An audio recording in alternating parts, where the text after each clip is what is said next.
Hello my bookies की हालचाल कैसे हैं आप सभी लोग। Welcome to next of force commerce, जहाँ पे हम देश का भविष्य बनाते हैं। तो आज हम बहुत कुछ नया करने वाले हैं। मैम क्या नया करने वाले हैं? क्या आज हम सैंपल पेपर को सॉल्व करने वाले हैं। ये कैसा सैंपल पेपर मैम? हमें तो पता ही नहीं इसके बारे में, हमें तो पता ही नहीं चला कब आया कब रिलीज किया। अरे चिंता मत करो, हमने रिलीज किया इस सैंपल पेपर को और हम इस सैंपल पेपर को यहाँ पर सॉल्व करवाने वाले हैं। तो अक्सर बच्चे कंफ्यूज होते हैं, बच्चे पढ़ तो लेते हैं, रिवाइज तो कर लेते हैं, लेकिन उनको क्वेश्चंस प्रैक्टिस करना नहीं आते।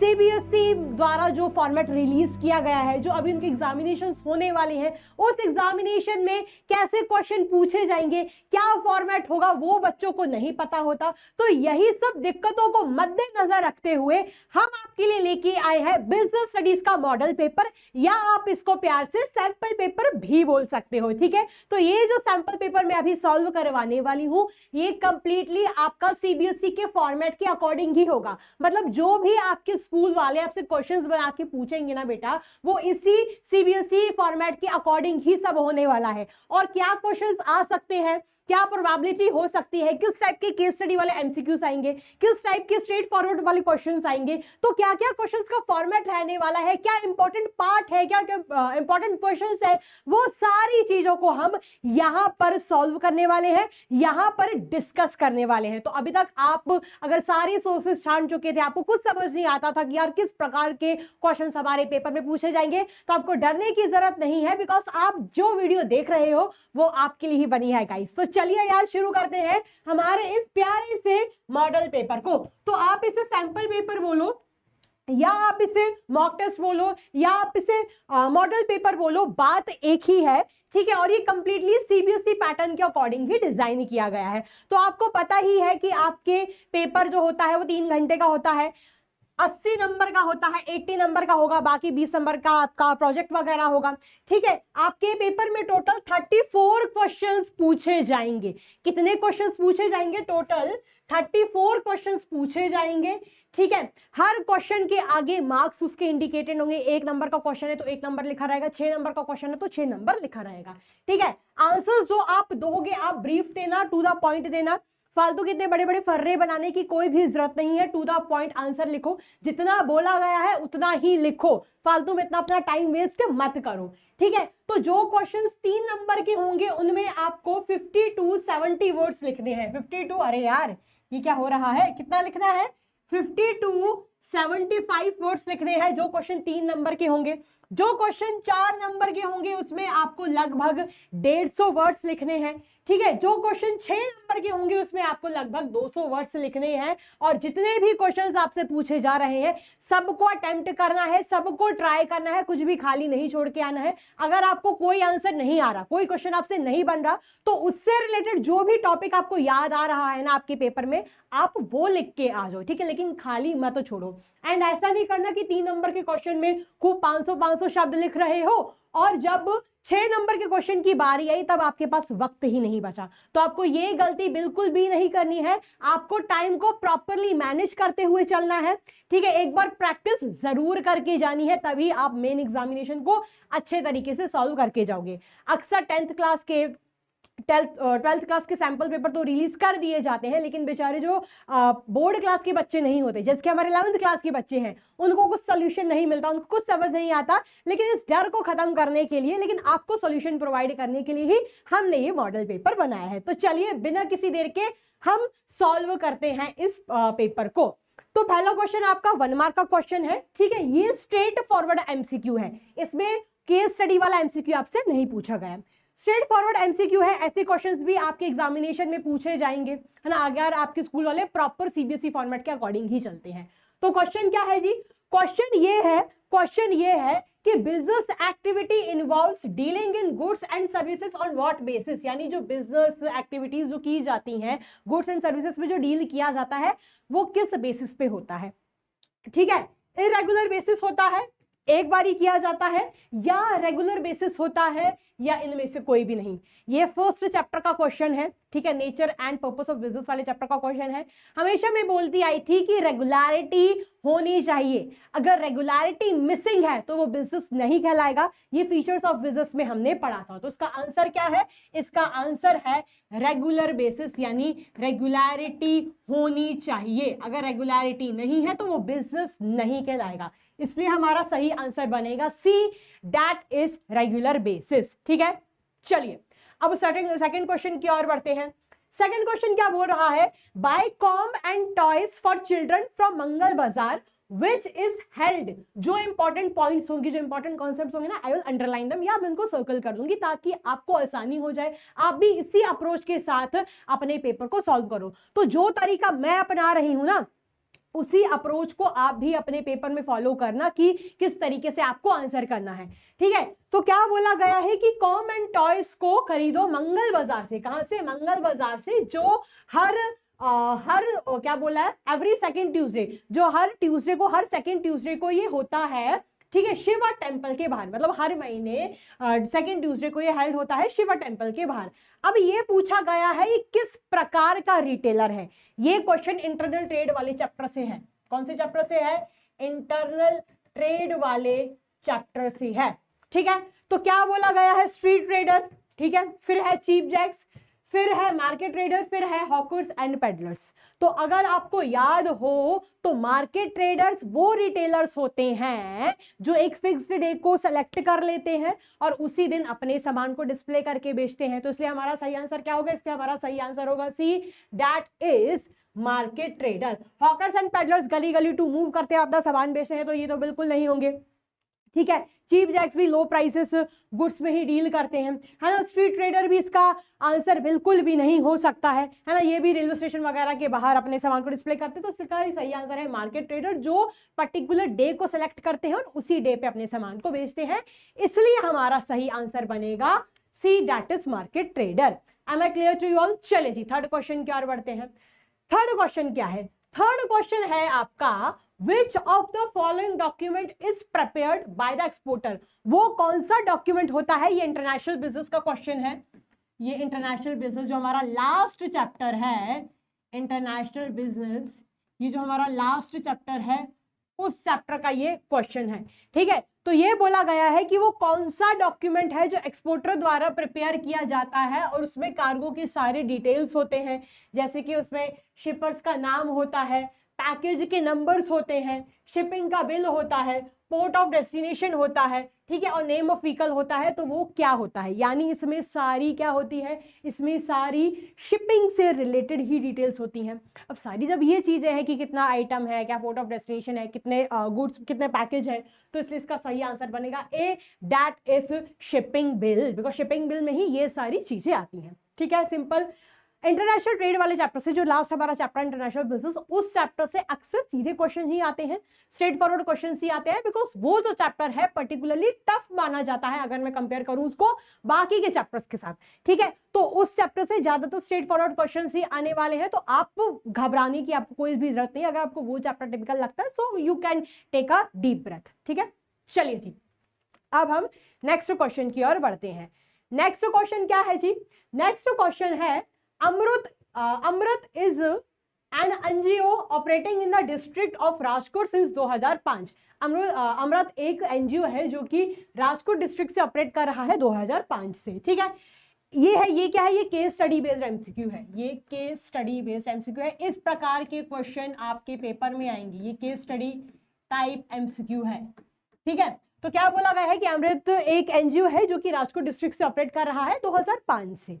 फिर it deals in providing medicines and other medical facilities to the rural, backward and below poverty line people in the district। वो क्या करता है? वो medicines प्रोवाइड करता है और भी बाकी मेडिकल फैसिलिटीज प्रोवाइड करता है रूरल, बैकवर्ड और बीपीएल लोगों को, उस जिले के लोगों को। ठीक है, in a case of need arrangements are made by the NGO to shift critical patients to referred hospital. जब जरूरत लगती है, जब जरूरत पड़ती है, तो ये जो एनजीओ होती है क्या करती है? क्रिटिकल पेशेंट्स को जो हॉस्पिटल्स बताए जाते हैं, रिफर्ड हॉस्पिटल्स बताए जाते हैं, वहां पर भी बाकायदा रेफर करते हैं।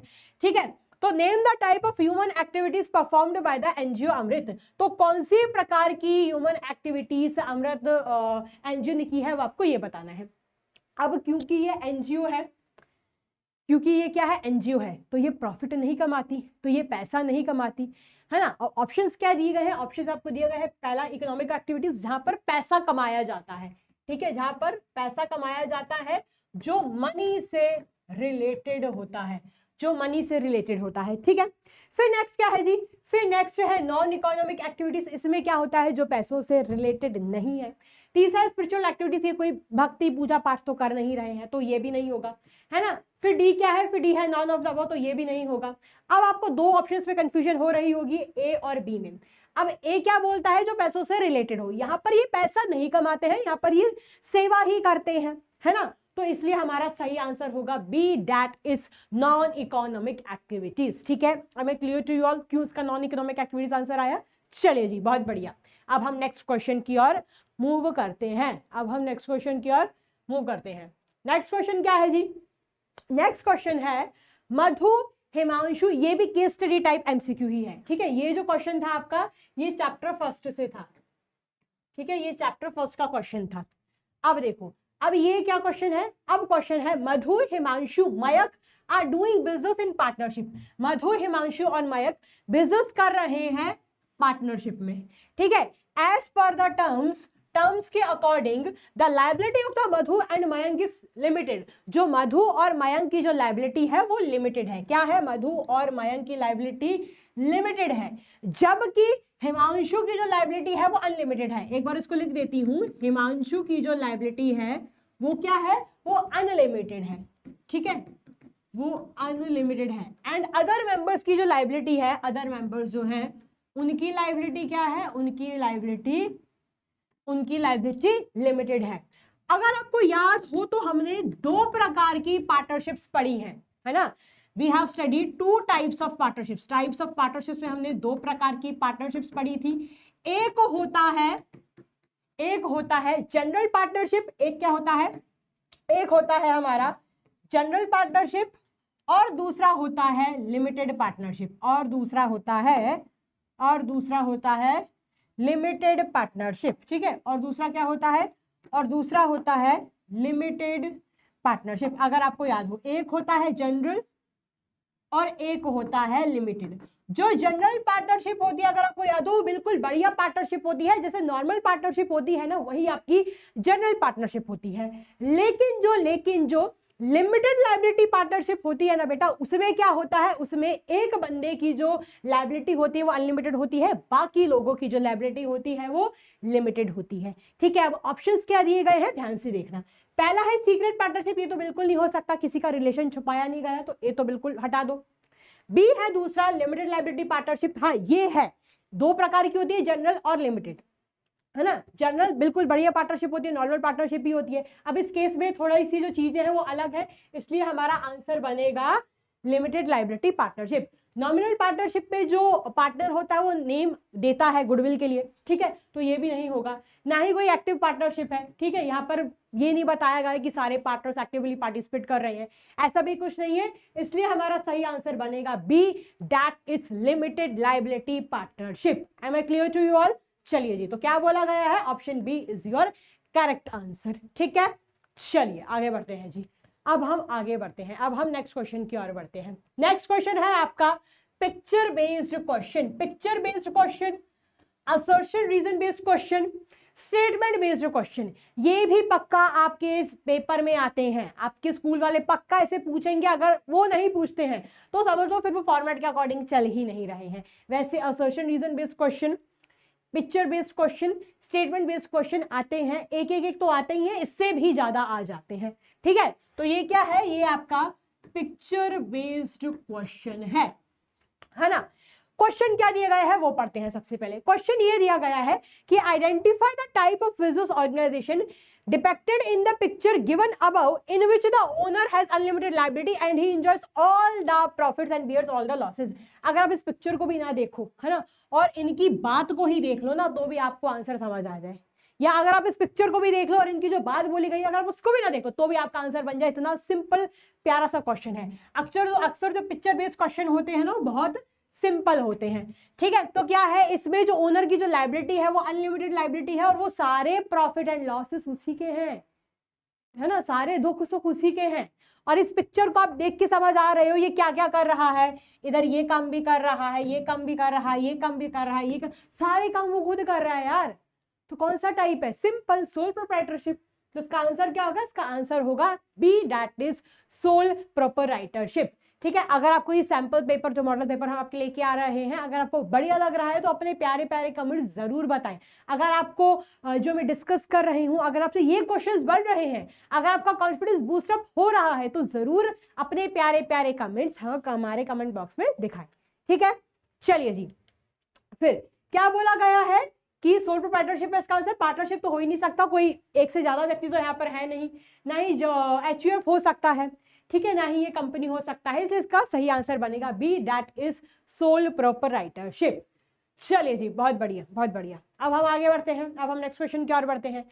नेक्स्ट क्वेश्चन क्या है, नेक्स्ट क्वेश्चन है Mayank wants to invest his savings in the financial security which provides higher return। मतलब मयंक को क्या करना है, मयंक को अपने पैसे अपनी सेविंग्स ऐसी फाइनेंशियल सिक्योरिटी में लगानी है जो हाइयर रिटर्न्स प्रोवाइड कर रहा है और हाई लिक्विडिटी कंट्रोल प्रोवाइड कर रहा है बिजनेस अफेयर्स पे। ठीक है, हाई रिटर्न्स प्रोवाइड कर रहा है, ध्यान से सुने। फिर अब आपको ये बताने हैं इसके लिए कौन सा सबसे ज्यादा सूटेबल सोर्स रहेगा, कौन सबसे ज्यादा सूटेबल सोर्स सिक्योरिटी इसके लिए रहेगी।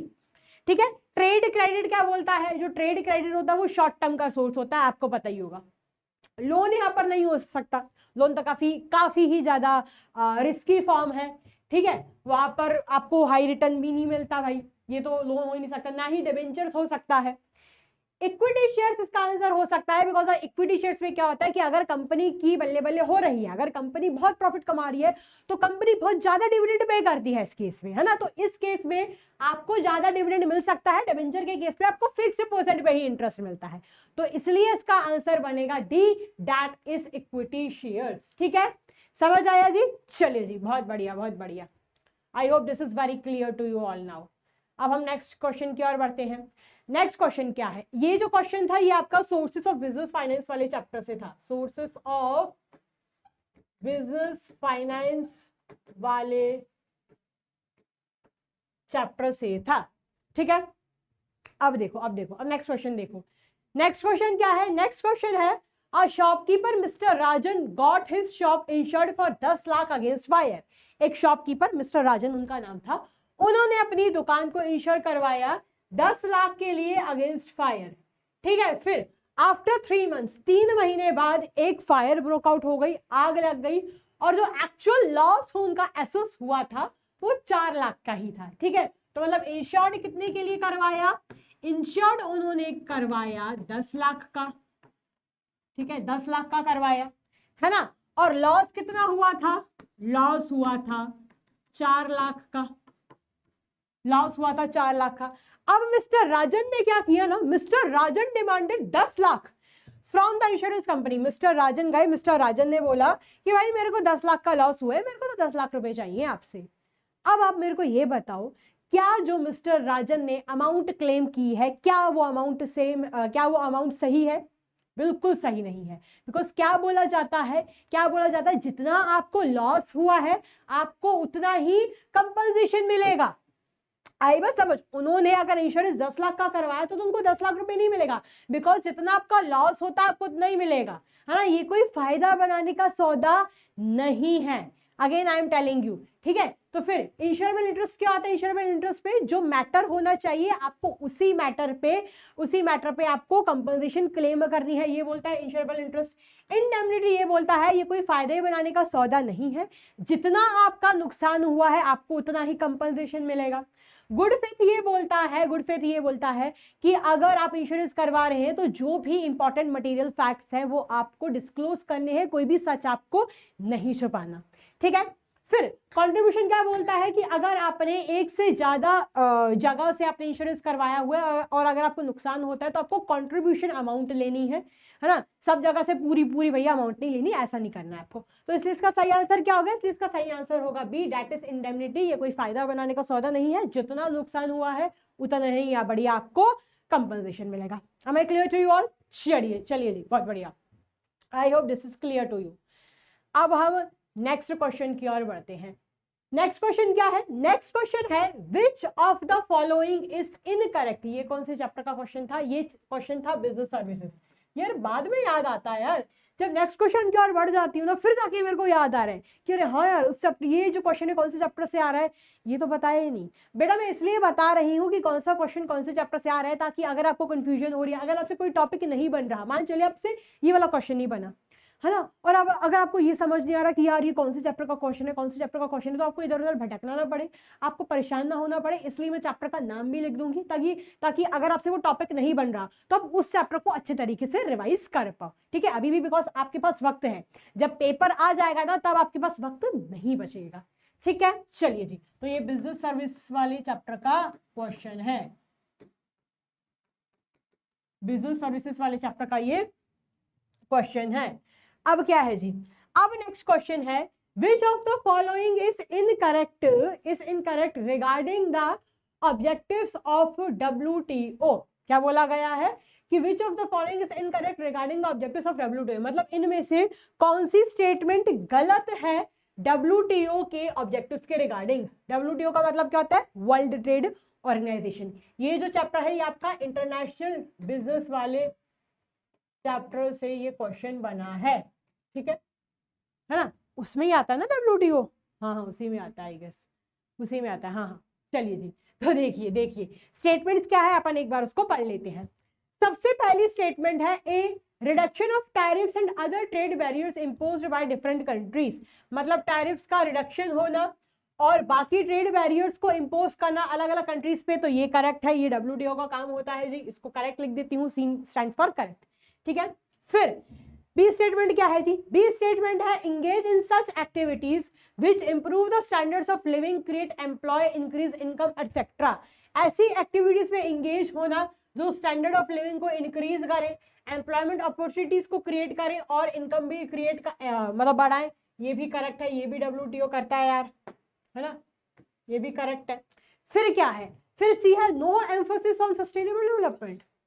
ये कब से करने लगा WTO? तो सस्टेनेबल डेवलपमेंट पे भी उसका फोकस होता है, ये इनकरेक्ट है। ठीक है, डी क्या है? Promote and integrated more viable and durable trading system. ये भी बकायदा उसका काम होता है एक अच्छा ट्रेडिंग सिस्टम को क्रिएट करना, that is also the objective of WTO, तो ये भी हमारा करेक्ट होगा।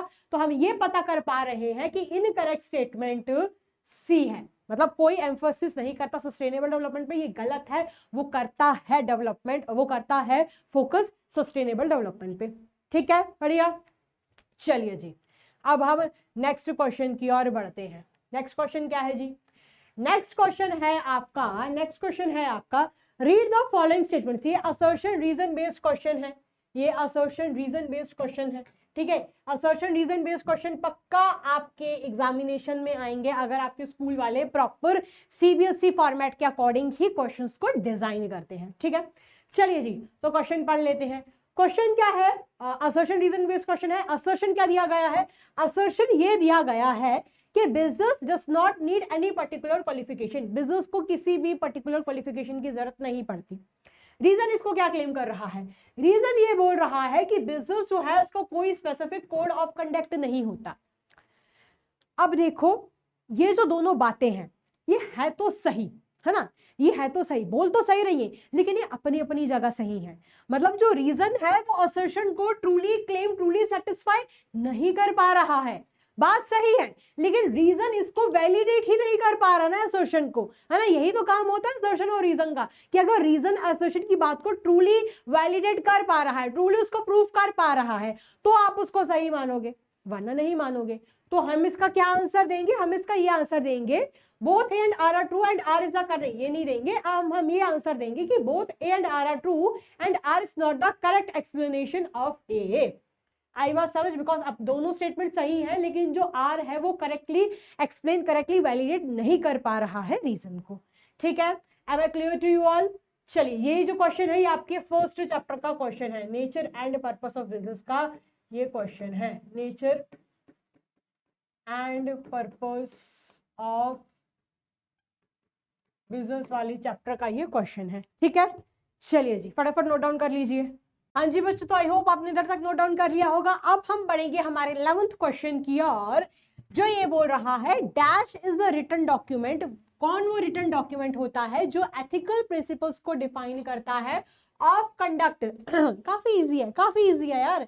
तो कभी कभार आपके स्कूल वाले बहुत ही सिंपल क्वेश्चंस भी पूछ सकते हैं, डोंट वरी, इतना भी बुरा मत समझो यार इनको, कोई इंसान इतना भी बुरा नहीं होता यार, ठीक है। Principles of conduct for the whole organisation, जो होल ऑर्गेनाइजेशन के कंडक्ट को बताती हैं। So what is that, tell me what is that. ये जो क्वेश्चन है ये social responsibilities of a business वाले चैप्टर का क्वेश्चन है, ठीक है, लिख देती हूँ। सोशल रिस्पॉन्सिबिलिटीज वाले चैप्टर का ये क्वेश्चन है। तो बहुत ही सिंपल है, वो कोड ऑफ कंडक्ट होता है, एक्ट भी नहीं होगा, कोड ऑफ कंडक्ट होगा, ऑर्डर भी नहीं होगा, रेजोल्यूशन भी नहीं होगा। So your right answer will be code of conduct. Is it clear? इधर लिख देती हूँ, कोड ऑफ कंडक्ट बताता है।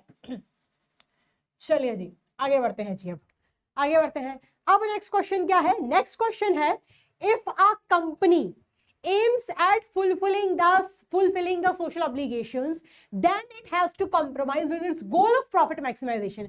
अगर कोई कंपनी सोशल ऑब्लिगेशंस को फुलफिल करती है, सोशल ऑब्लिगेशंस को की पूर्ति करती है, तो उसको अपने प्रॉफिट के गोल के साथ कॉम्प्रोमाइज करना पड़ेगा। क्या ये बात सही है?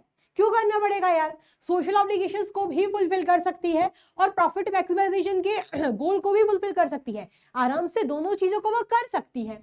फिर क्या बोला गया है कि thus social responsibility and profit maximization cannot go hand in hand, the given statement is। तो ये बोला गया है कि सोशल रिस्पॉन्सिबिलिटी और प्रॉफिट मैक्सिमाइजेशन साथ साथ नहीं चल सकती। अरे गलत बोल रहे हैं यार, साथ साथ चल सकती है, बिल्कुल चल सकती है।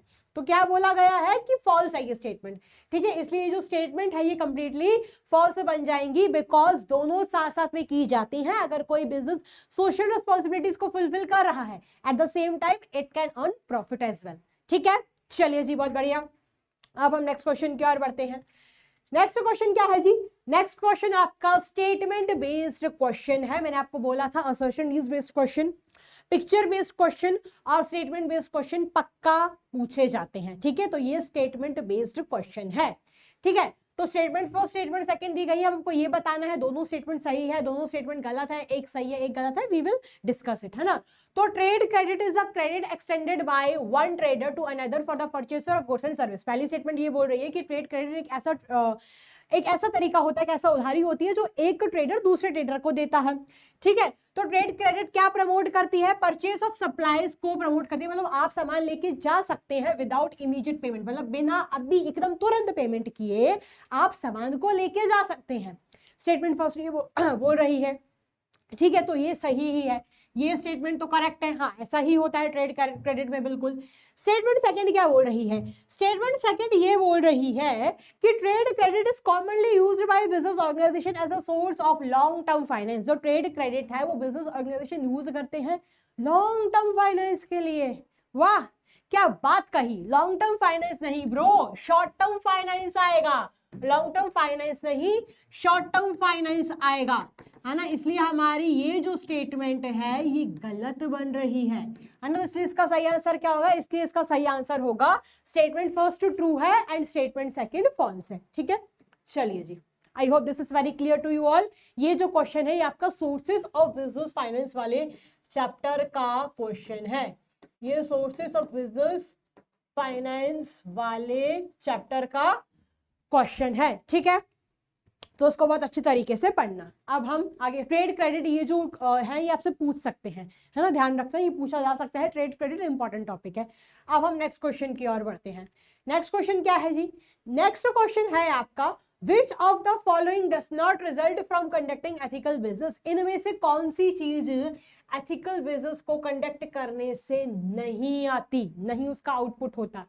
पहला ऑप्शन है इंप्रूविंग पब्लिक इमेज, ये बिल्कुल होता है। अगर आप एथिकल बिजनेस को कंडक्ट करेंगे आपकी जो इमेज है वो भी इंप्रूव होगी, पॉजिटिव इमेज जाएगी लोगों में, ठीक है।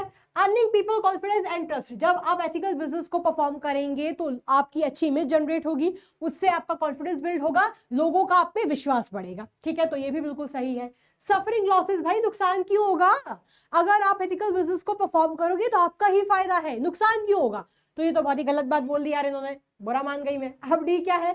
डी है leading to greater success. Of course अगर आप एथिकल बिजनेस को परफॉर्म करेंगे तो उससे आपका प्रॉफिट बढ़ेगा, प्रॉफिट बढ़ेगा, सेल्स बढ़ेंगी, सेल्स बढ़ेंगी तो आपके ऑफ कोर्स सक्सेस भी आपके कदम चूमेगी, है ना। तो इसलिए डी ऑप्शन भी हमारा सही है, इसलिए हमारा गलत ऑप्शन है सी, दैट इज सफरिंग लॉसेस। चलिए जी, ठीक है, अब हम आगे बढ़ते हैं, अब हम नेक्स्ट क्वेश्चन की ओर बढ़ते हैं। ये भी सिंपल क्वेश्चन ही था। नेक्स्ट क्वेश्चन क्या है? नेक्स्ट क्वेश्चन है which of the following is true regarding a minor as a partner. कौन सी स्टेटमेंट सही है रिगार्डिंग ए माइनर, अगर उसको पार्टनर बनाया जाता है? ये आपका सेकंड चैप्टर का क्वेश्चन है, फॉर्म्स ऑफ बिजनेस ऑर्गेनाइजेशन वाले चैप्टर का ये क्वेश्चन है, ठीक है, सेकंड चैप्टर का ये आपका क्वेश्चन है, ठीक है। तो क्या बोला गया है कि minor can not become a partner in any firm even with the mutual concern of all other partners. हाँ ठीक है, मतलब माइनर पार्टनर नहीं बन सकता एक फर्म में इवन दो अगर सारे पार्टनर से म्यूचुअल कंसर्न दिखा दी हो, ठीक है भाई, ठीक है। दूसरी स्टेटमेंट क्या है? माइनर की जो पार्टनर की जो लायबिलिटी होती है वो उतनी ही होती है जितनी फर्म में उसने कैपिटल लगाई है। हाँ, तो ये सही है, ठीक है। तीसरी क्या है कि माइनर एक्टिव पार्ट ले सकता है? नहीं, नहीं ले सकता, ठीक है। माइनर क्या है? Minor share profit and losses, नहीं, ये भी सही नहीं है। तो इसलिए हमारा सही आंसर क्या होगा? इसलिए हमारा सही आंसर होगा बी, दैट इज माइनर की जो लायबिलिटी होती है उतनी ही होती है जितना वो कैपिटल लेके आया है, बाकी ना ही वो एक्टिवली पार्टिसिपेट कर सकता है, बाकी वो ना ही P&L को बियर कर सकता है, ठीक है। चलिए जी, ये भी सिंपल क्वेश्चन ही था, इसमें बस आपको थोड़ी बहुत माइनर के बारे में नॉलेज रखनी थी। अब हम नेक्स्ट क्वेश्चन की ओर बढ़ते हैं। नेक्स्ट क्वेश्चन फिर से आपका स्टेटमेंट बेस्ड क्वेश्चन है। अक्सर स्टेटमेंट बेस्ड क्वेश्चन रिपीट हो जाते हैं, पिक्चर बेस्ड क्वेश्चन ज्यादातर मतलब 95% टाइम्स आपका एक ही बार पूछा जाता है, एक ही क्वेश्चन आता है, लेकिन स्टेटमेंट बेस्ड क्वेश्चन जरूर रिपीट हो जाते हैं। कभी कभार असोसिएशन बेस्ड क्वेश्चन भी रिपीट हो जाते हैं, वो आपसे 2 पूछ सकते हैं। स्टेटमेंट बेस्ड क्वेश्चन 2 बार पूछ सकते हैं, लेकिन पिक्चर बेस्ड क्वेश्चन की बहुत ही कम चांसेस है कि उसको दोबारा पूछा जाएगा, ठीक है। चलिए जी, तो पहली स्टेटमेंट क्या दी गई है? पहली स्टेटमेंट है कि जो कोऑपरेटिव सोसाइटी के जो मेंबर्स होते हैं वो अपने शेयर्स को ट्रांसफर नहीं कर सकते हैं, ठीक है। दूसरी स्टेटमेंट है कि जो मेन एम होता है कोऑपरेटिव सोसाइटी का वो सर्विस प्रोवाइड करना होता है मेंबर्स को, ठीक है। तो दोनों ही स्टेटमेंट्स क्या है? सही है, बिकॉज हाँ, मेंबर्स को सर्विस प्रोवाइड करना होता है और ना ही वो अपने शेयर्स को ट्रांसफर कर सकते हैं। शेयर्स को आप ट्रांसफर बस कंपनी में कर सकते हो, ठीक है। अरे इधर मैं आंसर वाली उसमें लिख रही हूँ क्या, 2 मिनट, है ना। शेयर्स को ट्रांसफर आप कंपनी में कर सकते हो, ट्रांसफर शेयर्स कंपनी में आप कर सकते हो, ठीक है। तो ये भी आपका सेकंड चैप्टर का क्वेश्चन था।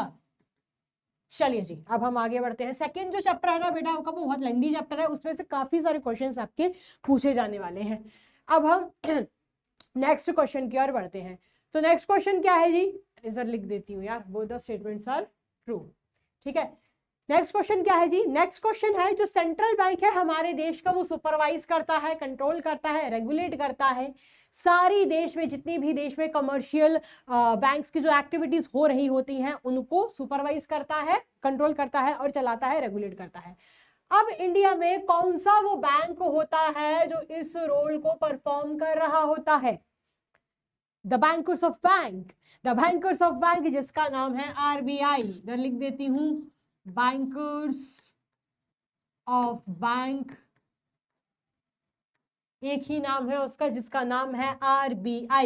ये सेंट्रल बैंक ऑफ इंडिया नहीं करता, या नहीं ये रेवेन्यू पे पता नहीं कौन सा नया बैंक आ गया, नहीं SBI करता है, ठीक है। SBI वालों को तो खाना खाने से ही फुर्सत नहीं मिलती, ठीक है। चलिए जी, अब हम आगे बढ़ते हैं, तो इसलिए इसका सही आंसर है B, that is Reserve Bank of India. Next question की ओर बढ़ते हैं जी। नेक्स्ट क्वेश्चन आपका मैथ्स का कॉलम क्वेश्चन है। इस प्रकार के क्वेश्चंस भी पूछे जाते हैं, 12th के सैंपल पेपर में भी आपको ऐसे क्वेश्चंस देखने को मिलते हैं, ठीक है। तो ये जो फॉर्मेट है ना बेटा वो कंप्लीटली फिर से बोल रही हूँ CBSE पैटर्न के अकॉर्डिंग है। अगर आपके स्कूल वाले प्रॉपर गाइडलाइंस को फॉलो करते हैं तो वो इसी के बेसिस पे क्वेश्चंस को पूछेंगे, इसी फॉर्मेट के क्वेश्चंस को पूछेंगे। अगर नहीं करते तो समझ लो आपके स्कूल वाले यार ऐसे ही है फिर, है ना। बाकी अगर आप वो नहीं भी इस तरीके से पूछते तो फायदा तो आपका ही है ना। आपको पता चल जाएगा कि 12th में इस प्रकार के क्वेश्चन पूछे जाएंगे तो आप अभी से ही मेंटली प्रिपेयर हो जाओगे, आपका ही फायदा है इसमें, ठीक है। चलिए जी, तो क्या बोला गया है? मैथ्स का कॉलम है, एक बार देख लेते हैं। कॉलम फर्स्ट में ये चीजें दी गई है, कॉलम सेकंड में इसके आंसर्स दिए गए हैं। तो payment made using UPI, credit card नहीं भाई, ना ही cash on delivery, Bhim, Bhim है यार, भीम, फोन पे, गूगल पे, है ना, तो इसलिए इसका सही आंसर लग रहा है पेमेंट मेड यूजिंग यूपीआई का भीम। ठीक है, क्या है, भीम। ठीक है, तो हाँ इसका ये सही आंसर है। बी वाले ऑप्शन को देखते हैं यार, transfer money electronically from bank account, मतलब जब पैसे को आप इलेक्ट्रॉनिकली बैंक अकाउंट से क्या करते हो, ट्रांसफर करते हो, बताओ। क्रेडिट कार्ड नहीं, कैश ऑन डिलीवरी नहीं, ईएफटी मतलब इलेक्ट्रॉनिक फंड ट्रांसफर, तो हाँ ये सही लग रहा है मेरे को। ठीक है, गुड्स बॉट ऑन क्रेडिट, जब सामान को आप क्रेडिट पे खरीदते हो, उधारी पे खरीदते हो, क्रेडिट कार्ड होता है जो आपको सामान उधारी पे खरीदने देता है, फिर एक जब पर्टिकुलर डेट पे आपको बिल पे करना पड़ता है जितने भी आपने उस मंथ में एक्सपेंसेस किए हैं। तो 3 ये लग रहा है यार मेरे को। ठीक है, फिर क्या है, payment done after receiving the commodity, जब आप पेमेंट, जब आपको सामान मिल जाता है, जब आपको वो गुड कमोडिटी मिल जाती है तब आप पेमेंट करते हो उसकी।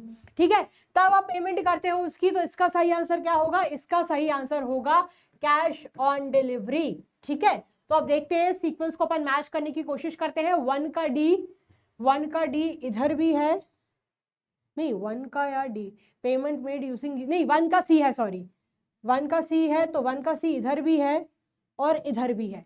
ठीक है, फिर 2 का transfer money electronically from bank account, 2 कहाँ है, 2 का डी इधर है, 3 का ए, ठीक है इधर है, 4th का बी, ठीक है इधर है। हाँ, तो ये सही आंसर बनेगा हमारा, C will be the right answer. तो आपको इसी तरीके से, इसी अप्रोच से मैच द कॉलम को मैच करना है। अगर 2 आते हैं, 2 नहीं आते हैं, ठीक है, तो थोड़े लॉजिक्स लगाने की कोशिश करो, आराम से एक आध ऑप्शन तो आपको सही मिल ही जाएगा। ठीक है, चलिए जी, तो हाँ जी सी आंसर ही हमारा सही है। अब हम नेक्स्ट क्वेश्चन की ओर मूव करते हैं। नेक्स्ट क्वेश्चन क्या है जी, नेक्स्ट क्वेश्चन है, the business must follow the laws and regulations enacted by the government for protecting the environment instead of ignoring social responsibility of the business। तो business को loss and regulations जो सरकार ने बनाए हैं उनका पालन करना है, लॉस एंड रेगुलेशंस। ठीक है, for protecting the environment, environment को प्रोटेक्ट करने के लिए, instead of ignoring social responsibility of the business, मतलब सोशल रिस्पॉन्सिबिलिटी को इग्नोर ना करते हुए उनको क्या करना है, लॉस एंड रेगुलेशंस का भी पालन करना है। तो यहाँ पर कौन सी सोशल रिस्पॉन्सिबिलिटी हाईलाइट की गई है, you have to answer that. Laws and regulations, कुछ समझ रहे हो, लॉस एंड रेगुलेशन से कानून कायदे की बात की जा रही है। इकोनॉमिक तो बिल्कुल नहीं हो सकता, एथिकल भी नहीं हो सकता, डिस्क्रिशनरी मतलब आपकी इच्छा पे, ऐसा भी नहीं है यार, पालन तो करना ही है, अगर सरकार ने बनाया है वो कानून कायदे, so you have to follow it, है ना। तो ये लीगल है because it is dealing with laws and regulation. लिख देती हूँ, लॉस एंड रेगुलेशन से ये क्योंकि डील कर रहा है। ठीक है, तो इसलिए इसका सही आंसर बनेगा सी, दैट इज लीगल। चले जी, काफी अच्छा क्वेश्चन था। अब हम नेक्स्ट क्वेश्चन की ओर बढ़ते हैं। नेक्स्ट क्वेश्चन क्या है जी, नेक्स्ट क्वेश्चन है, the company organises training and skill development programme for its workers. Company क्या करती है, कंपनी ट्रेनिंग और स्किल डेवलपमेंट प्रोग्राम्स को ऑर्गेनाइज करती है अपने वर्कर्स के लिए। So which of the following is not an example of the category of business responsibility stated? तो इनमें से कौन बिजनेस रिस्पॉन्सिबिलिटी के कैटेगरी का एग्जाम्पल नहीं है। क्या करती है, फिर से बता देती हूँ कि कंपनी ट्रेनिंग और स्किल डेवलपमेंट के प्रोग्राम्स को ऑर्गेनाइज करती है अपने वर्कर्स के लिए। ठीक है, तो provide safe working conditions, fair deals from management, अरे यार मिटा ना, unfair returns on capital employ, develop sense of belongingness. तो ये आपको 4 ऑप्शंस दिए गए हैं जो कंपनी है, ट्रेनिंग एंड स्किल, अरे यार ट्रेनिंग एंड स्किल, यार आंसर ही लिख गया, मजा ही नहीं आया। चलो ठीक है, समझा देती हूँ। क्या करती है company, training and skill development programme को ऑर्गेनाइज करती है अपने वर्कर्स के लिए। तो इनमें से कौन सा वो कैटेगरी नहीं है, नॉट बोला है, ये नहीं बोला कि बताओ, नॉट पूछा गया है। ठीक है, कैटेगरी की नहीं है बिजनेस रिस्पॉन्सिबिलिटी की, तो सेफ वर्किंग कंडीशंस प्रोवाइड करना भी जिम्मेदारी है। अरे यार हो ना, इधर क्या हो गया, हाँ, सेफ वर्किंग कंडीशंस प्रोवाइड करना भी जिम्मेदारी है, ये भी करना है। फेयर डील्स मैनेजमेंट के साथ करना भी जिम्मेदारी है। Earning fair returns on capital employed, मतलब जितना आपने कैपिटल एम्प्लॉय किया उस पे फेयर रिटर्न कमाना, ये जिम्मेदारी नहीं है सोशल की यार। ठीक है, डेवलप सेंस ऑफ बिलोंगिंगनेस, एक अपनेपन की फीलिंग डेवलप करना, ये भी सोशल रिस्पॉन्सिबिलिटी है। बचता हमारा ये है, तो ये हो जाएगा हमारा सही आंसर। ठीक है, बाकी ये भी करना है, ये भी करना है, ये नहीं करना, ये भी करना है, तो इसलिए हमारा सही आंसर होगा C, that is unfair return on capital employed. ठीक है, बिकॉज ये सोशल रिस्पॉन्सिबिलिटी नहीं है, this is an economic objective. चलिए जी, आई होप आपको इधर तक समझ आया, फटाफट नोट डाउन कर लो। हाँ जी बच्चों, तो आई होप आपने इधर तक नोट डाउन कर लिया होगा। अब हम बढ़ेंगे हमारे नेक्स्ट क्वेश्चन की और, जो कि अब 3 मार्कर के क्वेश्चंस आपके शुरू हो चुके हैं। जितने भी हमारे एमसीक्यू वाले क्वेश्चंस थे वो खत्म हो चुके हैं, अब आपके 3 मार्कर वाले क्वेश्चन शुरू हो चुके हैं। तो अब याद रखना कि 21st क्वेश्चन से आपके 3 मार्कर वाले क्वेश्चन जो होते हैं वो शुरू हो जाते हैं। यार मेरे बालों का कमाल देखो, ऐसे करती हूँ और उधर लाइंस आ जाती हैं, वाह क्या करूं। देखो देखो देखो, तो क्वेश्चन क्या है देखते हैं। Ved has allowed Shreya and Gaurav for using his name for sports equipment and for sports equipment manufacturing unit, but Ved will not take active part in managing the firm and neither share profit and loss। समझ रहे हो या नहीं? तो क्या हो रहा है, वेद ने श्रेया और गौरव, मतलब श्रेय और गौरव को अलाउ कर दिया है कि वो उसका नाम यूज कर सकता है। N stands for name and N stands for कौन सा पार्टनर, समझ आ रहा है ना, मैंने एक ट्रिक बताई थी आपको, ठीक है। और उससे अलाउ कर दिया है कि वो अपना नाम यूज करे इसके लिए, सामान को बेचने के लिए। लेकिन जो वेद होगा ना, वो एक्टिव पार्ट नहीं लेगा फर्म को मैनेज करने में, ना ही P&L को शेयर करेगा। तो हमने क्या पढ़ा था कि जब कोई एक्टिव पार्ट नहीं लेता है, ना ही P&L को शेयर करता है, लेकिन अपना नेम को लेंड करता है, तो वो कहलाता है नॉमिनल पार्टनर। तो वेद भैया जी क्या है, वेद है। तो क्या क्वेश्चन पूछा है, क्वेश्चन आपसे ये पूछा गया है, will Ved be considered as a partner in the firm, क्या वेद को पार्टनर माना जाएगा? अगर माना जाता है तो कौन से प्रकार का पार्टनर और क्यों? तो वेद को बिल्कुल माना जाएगा पार्टनर, उसको नॉमिनल पार्टनर माना जाएगा बिकॉज उसने अपना नाम दिया है। ठीक है, नाम दिया है, इधर मैं कर देती हूं स्क्वायर में। ठीक है, फिर क्या है, and is neither taking part in the management not participating in the P&L, और ना ही वो मैनेजमेंट में पार्टिसिपेट कर रहा है, ना ही वो P&L को शेयर कर रहा है। ठीक है, नेक्स्ट क्वेश्चन क्या है जी, कि also comment upon the kind of liabilities Ved will have to assume under such circumstances. तो इस केस में कौन सी प्रकार की लायबिलिटीज वेद को लेनी पड़ेंगी इस सर्कमस्टेंसेस में? तो इन सर्कमस्टेंसेस में वेद अकाउंटेबल है फाइनेंशियल लायबिलिटीज के लिए, बिकॉज वो जो भी बिजनेस में आ रही है उसकी जो फाइनेंशियल लायबिलिटीज है उनके लिए जिम्मेदार रहेगा। उसकी अनलिमिटेड लायबिलिटी होगी फर्म के डेट्स के लिए, यानी वो नॉमिनल पार्टनर है, ना ही वो P&L को शेयर कर रहा है, ना ही वो एक्टिवली पार्टिसिपेट कर रहा है, लेकिन वो अनलिमिटेड लायबिलिटी को जरूर बियर करेगा। ठीक है, तो ये हमने नॉमिनल पार्टनर के बारे में पढ़ा था, और ये जो क्वेश्चन था वो नॉमिनल पार्टनर के ऊपर ही था कंप्लीटली। ठीक है, चलिए जी, बहुत बढ़िया केस स्टडी था। मैंने आपको बोला था जब मैं क्लास में भी पढ़ाती थी, प्रारंभ बैच में, निर्भय बैच में और वन शॉट्स में, मैंने आपको हमेशा बोला है कि टाइप्स ऑफ पार्टनर्स वाला जो टॉपिक है ना, that is very important topic. ठीक है, आपके पेपर में भी आपको टाइप्स ऑफ पार्टनर्स वाले पार्ट से क्वेश्चन देखने को पक्का मिल सकता है। ठीक है, चलिए जी, बहुत बढ़िया, आगे बढ़ते हैं। अब नेक्स्ट क्वेश्चन क्या है, next question state based question है। क्या क्वेश्चन है, क्वेश्चन ये है आपका, explain the nature and significance of business finance. क्या नेचर है और क्या सिग्निफिकेंस है, क्या इंपॉर्टेंस है बिजनेस फाइनेंस की? बिजनेस फाइनेंस के बारे में बताना है। बेसिकली जो फाइनेंस होता है वो बिजनेस का लाइफ ब्लड माना जाता है। जो भी सामान खरीदा जा रहा है, कोई प्रोजेक्ट एस्टैब्लिश किया जा रहा है, कोई टेंजिबल एसेट्स खरीदे जा रहे हैं, है ना, कुछ भी काम किया जाता है, ठीक है, कुछ भी हो, करंट एसेट्स खरीदे जाते हैं, anything, it is all because of finance, है ना। तो बिजनेस फाइनेंस तो बहुत ही इंपॉर्टेंट है। तो आप क्या लिख सकते हो कि जो फाइनेंस है वो किसी भी बिजनेस की क्या है, लाइफ ब्लड है। It refers to the funds required by the business for carrying out various business activities. जो भी आप बिजनेस एक्टिविटीज को कंडक्ट करते हो, कैरी करते हो, वो सब पैसे की वजह से ही होते हैं। तो एडिक्वेट फंड्स होने चाहिए बिजनेस को चलाने के लिए। ठीक है, तो ये सारे बिजनेस फाइनेंस की सिग्निफिकेंस को बताते हैं। Is it clear? अब और क्वेश्चन क्या है, या तो आप ए वाला क्वेश्चन करो या तो आप बी वाला क्वेश्चन करो। ये बोला गया है कि सब ये काफी स्ट्रेट फॉरवर्ड क्वेश्चन है, बेसिकली इंट्रोडक्टरी पार्ट के ही है। ठीक है, ये इंट्रोडक्टरी पार्ट से ही आपसे पूछ लिए गए हैं, इंट्रोडक्टरी पार्ट के। ठीक है, तो क्या बोला गया है कि सर्विसेज आर दो सेपरेटली आइडेंटिफेबल। सर्विसेज क्या है, वो है जिनको हम अलग कर सकते हैं, स्पेशली जो इंटेंजिबल एक्टिविटीज होती हैं जो कंज्यूमर्स को सेटिस्फेक्शन प्रोवाइड करती हैं। ठीक है। तो आप क्या लिख सकते हो इस केस में, आप सर्विसेज के बारे में लिख सकते हो, बता सकते हो कि सर्विसेज क्या है, कैसे वो गुड्स से अलग है, क्या क्या सर्विसेज होती हैं, बिजनेस सर्विसेज होती हैं, सोशल सर्विसेज होती हैं, पोस्टल सर्विसेज होती हैं। तो आप इसके बारे में कंप्लीटली आप बता सकते हो। ठीक है, सर्विस के फीचर्स बता सकते हो, इनटेंजिबल है वो 5S के नाम से मैंने आपको बताया था, इनटेंजिबल, इन्वेंट्री वगैरह है ना, इन्वॉल्वमेंट, ये सारे आप उसके फीचर्स बता सकते हो। कंप्लीटली आप उस टॉपिक को अच्छे तरीके से एक्सप्लेन कर सकते हो। बच्चों में आपको ये आंसर पढ़ पढ़ के नहीं समझाऊंगी, बिकॉज आपको कॉन्सेप्ट, मैं ये अज्यूम कर रही हूँ कि आपका कॉन्सेप्ट अभी तक क्लियर होगा। अगर आपका कॉन्सेप्ट ही वीक है तो आप वन शॉट्स वगैरह को रेफर कर सकते हो। इफ यूर निर्भय बैच स्टूडेंट तो आप उसमें भी आपके कॉन्सेप्ट बहुत अच्छे तरीके से बिल्डअप हो ही रहे हैं। तो मैं ये अज्यूम कर रही हूँ कि आपको थोड़ा बहुत तो कम से कम आता ही होगा, है ना। अगर आपको 0% आता है तो यार हाथ जोड़ती हूँ यार, बहुत ही सख्त जरूरत है फिर आपको पढ़ने की, है ना। तो है ना, आपको क्या करना है, मैं ये अज्यूम कर रही हूँ कि आपको एटलीस्ट थोड़ा बहुत तो पता ही होगा। उस बेसिस पे मैं आपको एक्सप्लेन कर रही हूँ।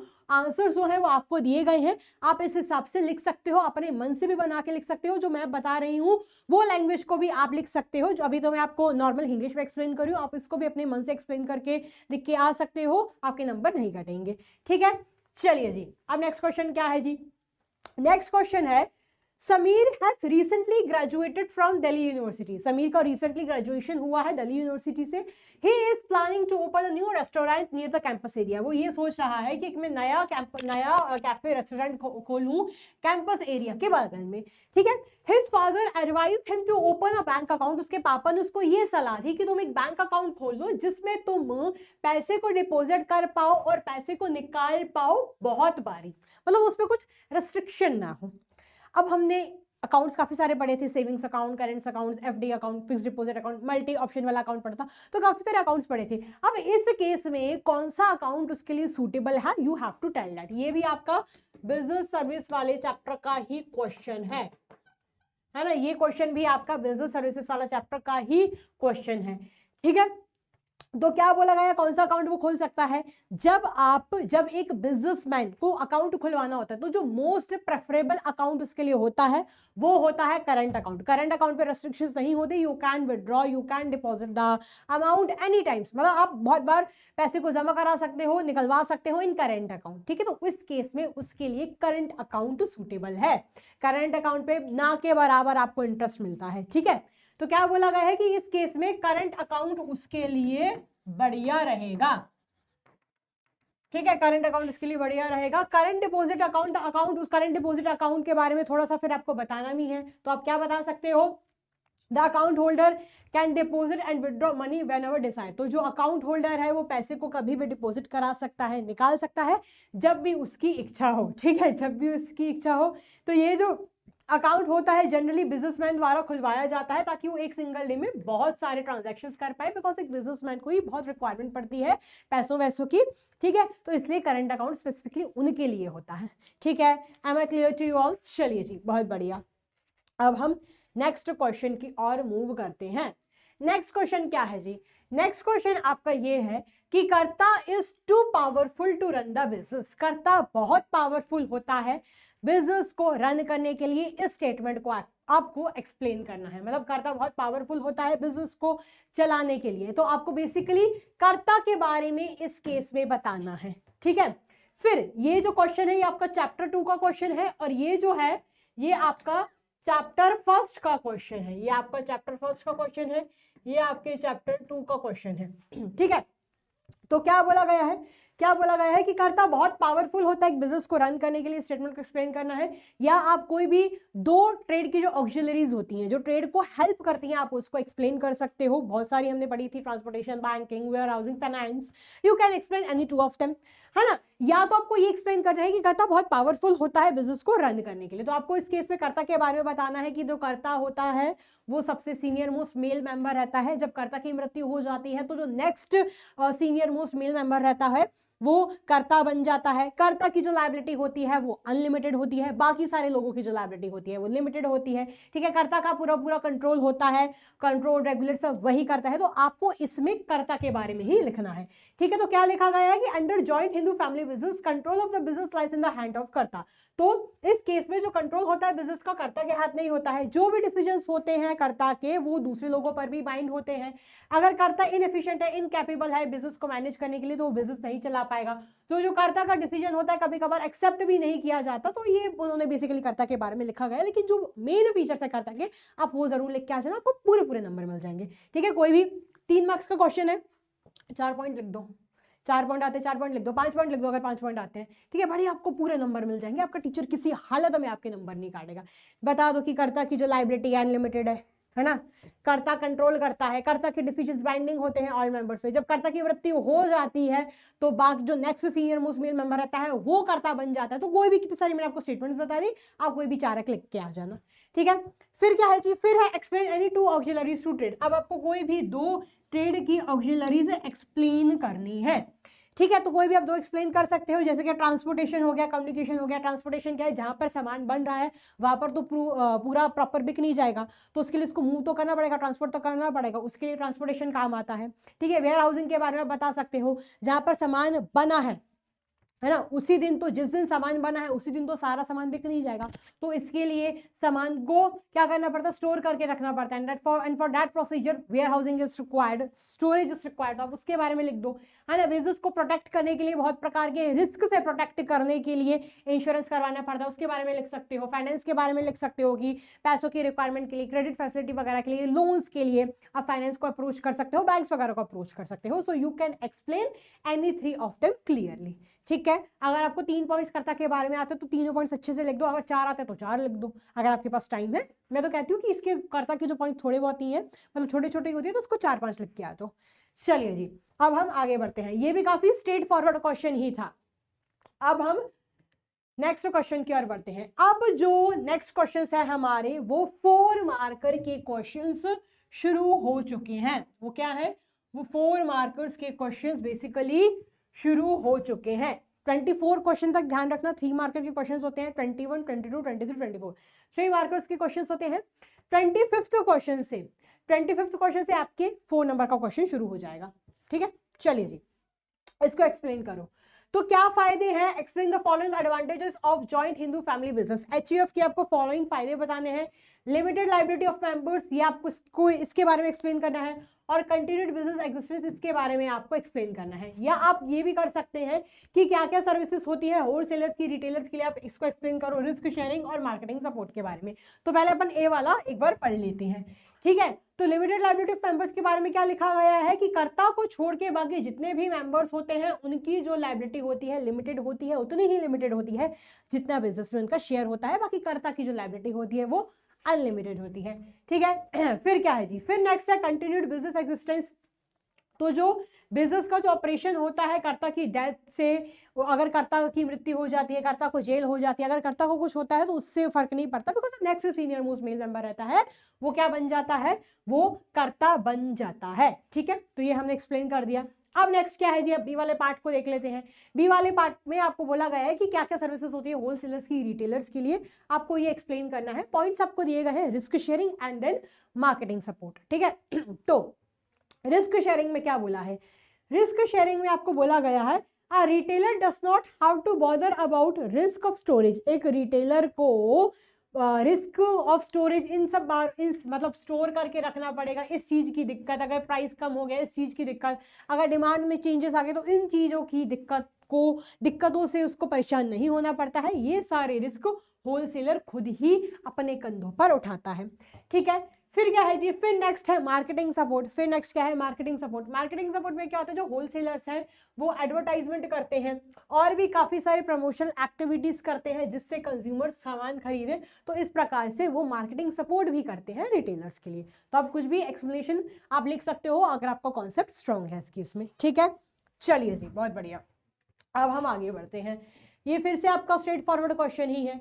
तो क्या बोला गया है, नेक्स्ट क्वेश्चन आपका ये है, discuss the problems related to international business. क्या क्या प्रॉब्लम्स होती हैं इंटरनेशनल बिजनेस की, आपको वो बतानी है। या आप ये भी बता सकते हैं, ये चैप्टर नंबर लास्ट जो है इंटरनेशनल बिजनेस, उस चैप्टर का ये क्वेश्चन है, उस चैप्टर का ये क्वेश्चन है। या तो आप ये भी बता सकते हैं कि बिल ऑफ लेडिंग और बिल ऑफ एंट्री का क्या मतलब होता है। ठीक है, तो अगर ज्यादातर बच्चों की अगर मैं बात करूं, अगर मैं मेजॉरिटी मैक्सिमम बच्चों की बात करूं तो वो ये वाला आंसर करेंगे। क्यों, बिकॉज ये उनको इजी लगेगा। ठीक है, तो क्या प्रॉब्लम्स है इंटरनेशनल बिजनेस से रिलेटेड, आइए एक बार वो पढ़ते हैं। तो सबसे पहला क्या है, सबसे पहला है डिस्टेंस बैरियर। सबसे पहला क्या है, सबसे पहला डिस्टेंस बैरियर। अब क्योंकि जो सामान है उसको एक्सपोर्ट करना पड़ता है, ठीक है, उसको क्या करना पड़ता है, उसको एक्सपोर्ट करना पड़ता है, ट्रांसपोर्ट करना पड़ता है, इसलिए उसके लिए डिस्टेंस की दिक्कत जाती है, तो ये डिस्टेंस बैरियर है सबसे पहले। फिर क्या है, डिफरेंसेस इन लैंग्वेज। अब देखो, अगर लोकली आप ट्रेड कर रहे हो, अगर आप डोमेस्टिक ट्रेड कर रहे हो, तो आपकी लैंग्वेज तो कॉमन है ना, आपको भी हिंदी आती होगी, सामने वाले को हिंदी भी आती होगी, बिकॉज हिंदी कॉमन लैंग्वेज है ना। लेकिन जब आपको एक्सपोर्ट करना पड़ता है, इंपोर्ट करना पड़ता है, when you have to deal in international trade, तो लैंग्वेजेस के डिफरेंसेस होते हैं, है ना। उनकी लैंग्वेज कुछ और होगी, आपकी लैंग्वेज कुछ और होगी, आपको सामने वाले की लैंग्वेज नहीं आती, सामने वाले को आपकी लैंग्वेज नहीं आती, तो उसकी वजह से काफी कॉम्प्लिकेशंस हो जाते हैं। इसके लिए आपको एक व्यक्ति रखना ही पड़ता है जिसको लैंग्वेज पता हो, ठीक है। तो लैंग्वेज का डिफरेंस क्रिएट होता है, क्या है, अरे मैटर ना, लैंग्वेज का डिफरेंस क्रिएट होता है। फिर क्या है, कल्चरल डिफरेंसेस होते हैं, सामने वाले का कल्चर अलग है, हमारे डोमेस्टिक मार्केट का कल्चर अलग है, ठीक है। पॉलिटिकल एंड लीगल डिफरेंसेस भी होते हैं, कभी कभार देशों में देशों के पॉलिटिकल आइडियोलॉजीज डिफरेंट होते हैं, ठीक है, रूल्स एंड रेगुलेशंस अलग अलग होते हैं, उनकी वजह से भी दिक्कत जाती है। तो ये सारे प्रॉब्लम्स है, कोई भी आप 4 पॉइंट लिख सकते हो। या तो अगर ए वाला क्वेश्चन आपसे नहीं बन रहा, ए वाला पार्ट आपसे नहीं बन रहा, तो आप ये बता सकते हैं कि बिल ऑफ लेडिंग या बिल ऑफ एंट्री का क्या मतलब है, ठीक है। तो बिल ऑफ लेडिंग क्या होता है, तो बिल ऑफ लेडिंग एक ऐसा डॉक्यूमेंट होता है जो शिप का मास्टर प्रिपेयर करता है, साइन करता है, और जब बोर्ड पे सामान आ जाता है तो उसको एक्नॉलेज करता है। जबकि बिल ऑफ एंट्री ये होता है, एक एप्लीकेशन फॉर्म होता है जो कस्टम ऑफिस क्या करता है, इंपोर्टर को सप्लाई करता है। तो जब सामान उसको रिसीव हो जाता है तो इंपोर्टर उसकी 3 कॉपीज बनाता है, उसमें सारी इंफॉर्मेशन होती है कि शिप का क्या सामान है, कितना पैकेजेस कितनी है, मतलब उसका नंबर कितना है, पैकेजेस पे क्या क्या मार्क्स है, ये सारी चीजें उसमें होती हैं, ठीक है। चलिए जी, तो आप कोई भी ए या बी जो भी आपको इजी लग रहा है आप वो अटेम्प्ट कर सकते हैं। Is it clear? चलिए जी, बहुत बढ़िया। अब हम देखते हैं नेक्स्ट क्वेश्चन। ये जो क्वेश्चन है ये आपका केस स्टडी बेस्ड क्वेश्चन है। तो क्वेश्चन आपका यूं है कि इशू एंड नीति, 2 fashion designers from Delhi decided to sell their designer outfits to rich market segment by providing them facility of customizing the outfits as per their needs। तो issue और नीति 2 फैशन डिजाइनर्स हैं दिल्ली की, उन्होंने अपने डिजाइनर आउटफिट को बेचने का सोचा, ठीक है, एक रिच मार्केट सेगमेंट में, और उनको फैसिलिटी प्रोवाइड की कि आप आउटफिट्स को अपने हिसाब से कस्टमाइज भी करवा सकते हो, ठीक है, मतलब जो उनको चाहिए उस हिसाब से वो अपनी आउटफिट्स को कस्टमाइज भी करवा सकते हैं, ठीक है। सो उसके लिए they made a website myfashion.com as they don't want to spend too much finance on operating retail outlet in a costly market. उन्होंने क्या किया, अपनी एक वेबसाइट क्रिएट की इंटरनेट पे जिसका नाम था myfashion.com, बिकॉज उनको आउटलेट्स खरीद के अलग अलग जगह पे आउटलेट्स खरीद के वहां पे अपना पैसा नहीं डालना था। ऑफ कोर्स अगर वो आउटलेट्स खरीदी तो उसका किराया वगैरह देना पड़ता, उससे बहुत पैसा जाता। तो उन्होंने ये सोचा कि हमारे लिए ज्यादा अफोर्डेबल ऑप्शन ये है कि हम इंटरनेट पे अपनी एक वेबसाइट क्रिएट कर लें, ठीक है। देन क्या हुआ, उसके बाद क्या हुआ जी, sooner they started getting good response not only from Delhi but also from other cities like Jaipur, Mumbai etcetera. तो धीरे धीरे क्या होने लगा, उनको सिर्फ दिल्ली से ही रिस्पांस नहीं आया बल्कि उनको और भी शहरों से रिस्पांस आने लगा, जैसे कि मुंबई, जयपुर एटसेट्रा से। अब आपको ये बताना है, name and state the form of business, name and state the form of business highlighted above by quoting the lines. अब इस केस में कौन सा बिजनेस आ रहा है, हाईलाइट हो रहा है, आपको ये बताना है, ठीक है। देखो यार, ये जो क्वेश्चन है ना, ये जो जिस चैप्टर से क्वेश्चन है ना, ये पहली बार आया है, बिकॉज ये इतना अंडररेटेड चैप्टर है, इतना छोटा सा चैप्टर कि बच्चे इसको स्किप करके जाते हैं एंड ये सोचते हैं इस चैप्टर से क्वेश्चन आएगा ही नहीं, लेकिन आ जाता है बेटा। भले वो छोटा चैप्टर है, भले उसका वेटेज कम है, इट डजंट मीन कि कुछ पूछा ही नहीं जाएगा, पूछा जाएगा। इजी चैप्टर उसको भी पढ़ के जाना है।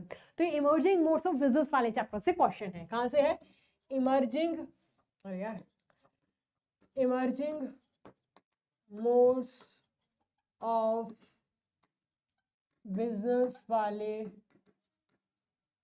चैप्टर से ये क्वेश्चन है, ठीक है। तो क्या बोला गया है जी कि आपको क्या बताना है, आपको फॉर्म ऑफ बिजनेस जो इस केस में हाईलाइट हो रहा है आपको वो बताना है। तो इस केस में ये इंटरनेट पे बिजनेस कर रहे हैं, तो क्या है, ये बिजनेस है, ठीक है। So the form of business highlighted above is E business. क्या है, ई बिजनेस यहाँ पर हाईलाइट हो रहा है। अब आपको इसके कोई भी 2 फायदे बताने हैं। 2 फायदे आप क्या बता सकते हो कि काफी आसान है ये, इसको बनाना बहुत आसान है, ठीक है। तो क्या है, ease of formation and lower investment requires, कम इन्वेस्टमेंट रिक्वायरमेंट की जरूरत होती है, कम कैपिटल की जरूरत होती है, इसको सेटअप करना आसान है, ठीक है। कन्वीनियंस आसान भी है, आप इंटरनेट पे आराम से जब भी किसी को कुछ खरीदना है they can easily search it on internet, है ना। रात के 3 बजे भी अगर किसी का मन कर रहा है शॉपिंग करने का तो उस वेबसाइट को विजिट करके कुछ बुक कर सकते हैं, ऑर्डर प्लेस कर सकते हैं। So this is convenient as well. तो आप कोई भी फायदे भी लिख सकते हो, ठीक है। तो हमारा ये जो क्वेश्चन था ये भी खत्म होता है, कि स्टडी बेस्ड क्वेश्चन था आपका, ठीक है। Is it clear? चलिए जी, चलिए जी, अब हम नेक्स्ट क्वेश्चन की ओर बढ़ते हैं। नेक्स्ट क्वेश्चन क्या है आपका? नेक्स्ट क्वेश्चन है एक्सप्लेन द फॉलोइंग। आपको नेफ्ट और आरटीजीएस के बारे में एक्सप्लेन करना है। नेफ्ट और आरटीजीएस इंपॉर्टेंट टॉपिक्स हैं। ये क्वेश्चन भी आपका बिजनेस सर्विस वाले चैप्टर का क्वेश्चन है, इंपॉर्टेंट टॉपिक है ना। पूछ लेते हैं नेफ्ट और आरटीजीएस क्या होता है। तो national electronic fund transfer system क्या होता है और आपको आरटीजीएस के बारे में बताना है। तो नेफ्ट में क्या होता है कि जो फंड है डायरेक्टली एक अकाउंट से दूसरे अकाउंट तक चली जाती है। ये जो डायरेक्ट ट्रांसफर है, इससे आप चेक्स वगैरह को ड्रॉ करना, चेक्स को डिपॉजिट करना, इन सब हैसल से आप बच सकते हैं। अब दूसरा होता है real time gross settlement. Real time मतलब जैसे आपने पेमेंट की ना, सामने वाले को तुरंत ही उसके खाते में आ जाएगी। ये रियल टाइम बेसिस पे वर्क करता है, ठीक है। तो क्या बोला गया है आरटीजीएस में? आरटीजीएस में ये बोला गया है कि under this the fund is directly transferred from one account to another. इसके अंडर में जो फंड है डायरेक्टली ट्रांसफर होते हैं एक अकाउंट से दूसरे अकाउंट में, ठीक है। डायरेक्ट ट्रांसफर भी हेल्प करता है पार्टी को इन सब हैसल्स वगैरह से। आरटीजीएस के क्या फीचर्स होते हैं? आरटीजीएस के फीचर्स होते हैं कि इसको आरबीआई कंट्रोल करता है। आरटीजीएस लेकिन हाई वैल्यू ट्रांजैक्शंस के लिए सूटेबल होता है। आरटीजीएस के लिए आपकी मिनिमम वैल्यू ही 2 लाख रुपए होनी चाहिए। अगर किसी को आरटीजीएस करवाना है और वो बोल रहा 50-60 हजार का कराता हूं तो उसका आरटीजीएस नहीं हो पाएगा। For RTGS minimum value should be 2 lakh rupees, ठीक है। फिर क्या है, the payment is taken as final and revocable. जो पेमेंट है वो फाइनल मानी जाती है, आप उसको वापस से रिवर्स नहीं करवा सकते हो। फिर क्या है, जो फीस है आरटीजीएस की वो बैंक टू बैंक वेरी करती है। कुछ बैंक अलग फीस चार्ज करते हैं, कुछ बैंक अलग फीस चार्ज करते हैं, ठीक है। चलिए जी, तो ये भी क्वेश्चन भी हमारा खत्म हो गया, स्ट्रेट फॉरवर्ड क्वेश्चन ही था। अब क्या है जी, अब क्या है? अब क्वेश्चन है आपका, ये क्वेश्चन मेरे को फर्स्ट चैप्टर से लग रहा है, हाँ उधर से ही लग रहा है। तो क्वेश्चन पढ़ो ध्यान से कि classify the following activities into economic and non economic activities and also mention which types of economic activities are they. तो आपको इन एक्टिविटीज को इकोनॉमिक और नॉन इकोनॉमिक एक्टिविटीज में क्लासिफाई करना है और आपको साथ साथ में ये भी बताना है कि ये कौन सी प्रकार की इकोनॉमिक एक्टिविटीज हो सकती है। अगर कोई इकोनॉमिक एक्टिविटी है तो वो कौन सी है? याद है ना, इकोनॉमिक एक्टिविटीज के 3 प्रकार होते हैं, बिजनेस, प्रोफेशन, एम्प्लॉयमेंट। तो आपको वो बताना है। ये जो क्वेश्चन है ये आपके chapter number 1 nature and business, purpose of business वाले चैप्टर का क्वेश्चन है, ठीक है। चलिए जी, तो फर्स्ट क्वेश्चन क्या है? फर्स्ट क्वेश्चन है people working for others and getting paid in the form of salaries. इसमें क्या हो रहा है? इसमें लोग दूसरों के लिए काम करते हैं और उनको सैलरी मिलती है। और उनको क्या मिलती है? और उनको सैलरी मिलती है। पैसा यहां पर है तो यही क्या होगी? ये तो हमारी इकोनॉमिक एक्टिविटी हो गई, सिंपल इकोनॉमिक एक्टिविटी हो गई, है ना। ये तो हमारी इकोनॉमिक एक्टिविटी। अब आपको ये बताना है कि अगर वो इकोनॉमिक एक्टिविटी है तो वो कौन से प्रकार की है। तो यहाँ पर क्या हो रहा है? यहाँ पर एक व्यक्ति किसी और के लिए काम कर रहा है। तो जब एक व्यक्ति किसी और के लिए काम करता है तो वो कहलाता है, वो क्या कहलाता है? बताओ। बिजनेस, प्रोफेशन, एम्प्लॉयमेंट, ठीक है। फिर चलो देखते हैं क्या लिखा है। तो है इकोनॉमिक एक्टिविटी और इसका आंसर है एम्प्लॉयमेंट। तो getting remunerated in return for the work done for others refers to an employ. जब एक व्यक्ति दूसरे के लिए काम करता है और उसको बदले में कुछ पैसा मिलता है तो वो एम्प्लॉयमेंट कहलाता है, ठीक है। चलिए, तो इसके बारे में ये बताया गया था। अब सेकंड वाला पार्ट देखते हैं।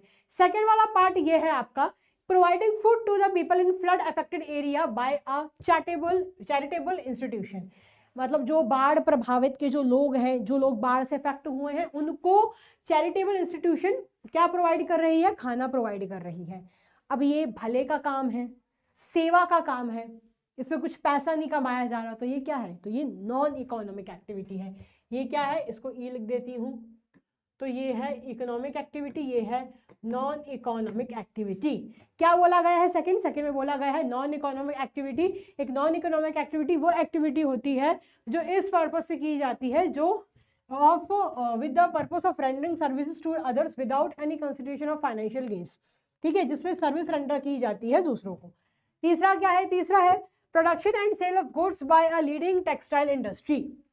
क्या है तीसरा, तीसरा है कि production and sale of goods by a leading textile industry से, जो एक लीडिंग टेक्सटाइल इंडस्ट्री मतलब एक बहुत ही अच्छी टेक्सटाइल इंडस्ट्री है, वो सामान को बना रही है और बेच रही है, प्रोड्यूस कर रही है और वो क्या कर रही है, बेच रही है। बेच रही है तो पैसा भी कमा रही है, तो भाई ये तो इकोनॉमिक एक्टिविटी है। अब क्या बोला था कि अगर इकोनॉमिक एक्टिविटी है तो वो कौन से प्रकार की है, आपको ये भी बताना था, है ना, आपको ये भी बताना था। तो इकोनॉमिक एक्टिविटी तो है, ये तो भाई क्लियर हो गया, ये मसला तो क्लियर हो गया, है ना। अब लेकिन कौन से प्रकार की इकोनॉमिक एक्टिविटी हम ये देख लेते हैं, बना रही है, बेच रही है। क्या है बिजनेस, बिजनेस क्या होता है, बिजनेस एक ऐसा ऑक्यूपेशन होता है, business refers to an occupation in which goods and services provided with the aim of earning profit. तो बस वो सारी फीचर्स हैं कि सामान बनाया जा रहा है, बेचा जा रहा है, तो ये क्या है, ये है बेटर ना, ये है, अरे यार फिर गलत हो गया, ये है बिजनेस, ठीक है। तो क्या बोला गया है, इकोनॉमिक एक्टिविटी और बिजनेस। इधर मैं लिख देती हूँ, इधर एम्प्लॉयमेंट है, इधर चलो मैं दूसरे पेन से लिख देती हूँ, दूसरे पेन से लिख देती हूँ एम्प्लॉयमेंट, एम्प्लॉयमेंट और इधर बिजनेस, ठीक है। चलिए जी, ये तीसरा पार्ट भी हो गया। अब चौथा पार्ट देखो भाई, चौथा पार्ट क्या है, चौथा पार्ट है lawyer filing a case in the court for his client. एक लॉयर जो है वो केस फाइल कर रहा है कोर्ट में अपने क्लाइंट के लिए, अपने क्लाइंट के लिए कोर्ट में केस फाइल कर रहा है। अब ये काम कर रहा है, फ्री का तो कर नहीं रहा, है ना, लॉयर है, पैसा तो कमा रहा होगा, तो ये क्या है, तो ये तो भैया सबसे पहले ये इकोनॉमिक एक्टिविटी है, सबसे पहले ये इकोनॉमिक एक्टिविटी है, इधर लिख देती हूँ इकोनॉमिक एक्टिविटी। अब ये लॉयर है, ठीक है, लॉयर है, पढ़ लिख के भाई साहब ये लॉयर बने हैं, ठीक है, दूसरों के लिए लड़ रहे हैं, कोर्ट में केस हुआ है ना, तो उसके लिए कोर्ट में क्या किया है, कोर्ट में केस उन्होंने फाइल किया है, तो ये क्या है, लॉयर बने हैं, पढ़ाई लिखाई किए, तो ये प्रोफेशनल है, तो ये क्या होगा, ये होगा, ये होगा प्रोफेशन, ये होगा प्रोफेशन, इधर लिख देती हूँ, ये होगा प्रोफेशन, ठीक है। इज इट क्लियर, चलिए जी, चलिए जी, बहुत बढ़िया।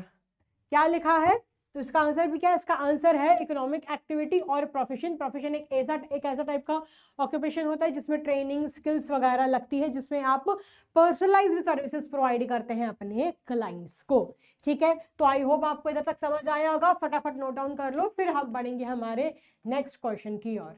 चलो फटाफट नोट डाउन कर लो। हाँ जी बच्चों, तो आई होप आपने इधर तक नोट डाउन कर लिया होगा। अब हम बढ़ेंगे हमारे 30th क्वेश्चन की ओर, जो ये बोल रहा है मेन ऑब्जेक्टिव ऑफ पीपीपी मतलब public private partnership is to combine the skills, expertise and experience of both the public and private sector. तो ये जो क्वेश्चन है ये आपका वो जो private public and global enterprises वाला जो चैप्टर है, private public and global enterprises, उस चैप्टर का ये क्वेश्चन है, ठीक है। तो क्या बोला गया है कि मेन ऑब्जेक्टिव है ट्रिपल पी का कि वो स्किल्स, एक्सपर्टीज और एक्सपीरियंस को कंबाइन करे, दोनों प्राइवेट एंड पब्लिक सेक्टर को।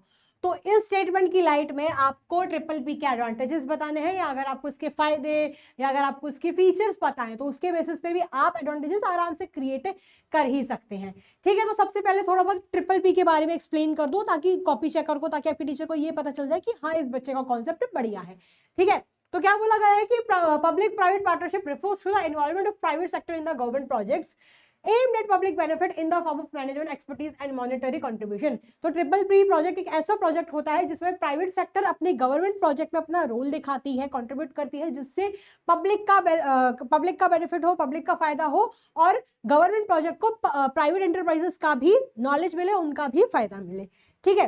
तो क्या फायदे हैं ट्रिपल पी के, आइए वो जानते हैं। तो जो ट्रिपल पी अप्रोच होती है वो गवर्नमेंट की वो बजटरी एंड फाइनेंशियल कॉन्स्ट्रेंट्स को ओवरकम करने की कोशिश करती है, ठीक है। इससे जो इंफ्रास्ट्रक्चरल प्रोजेक्ट्स होते हैं वो जल्दी इंप्लीमेंट होते हैं और इफिशिएंसी लेवल भी ज्यादा होता है। आपने देखा होगा कि सरकारी प्रोजेक्ट बहुत टाइम लेता है, लेकिन प्राइवेट प्रोजेक्ट बहुत जल्दी खत्म हो जाता है। एंड जब प्राइवेट एंड पब्लिक दोनों को इंटीग्रेट कर दिया जाए तो वो भी फिर थोड़ा जल्दी ही होगा। ठीक है। फिर benefits of combined expertise of private and public sector triple P partnership, और इसमें क्या होता है, दोनों की एक्सपर्टीज होती है, सरकार की अपनी एक्सपर्टीज होती है, ठीक है, मतलब पब्लिक सेक्टर की अपनी एक्सपर्टीज होती है, प्राइवेट की अपनी एक्सपर्टीज होती है, दोनों उस एक्सपर्टीज के साथ मिलकर काम करते हैं। जैसे दिल्ली मेट्रो का जो काम है, दिल्ली मेट्रो का जो प्रोजेक्ट है, that is triple P model पे ही वो बेस्ड है, ठीक है। तो ये आप इस बारे में लिख सकते हैं, अपनी नॉलेज को थोड़ा एक्सप्लेन कर सकते हैं, काफी सिंपल क्वेश्चन था। अब नेक्स्ट क्वेश्चन की ओर बढ़ते हैं, अब हम नेक्स्ट क्वेश्चन की ओर बढ़ते हैं।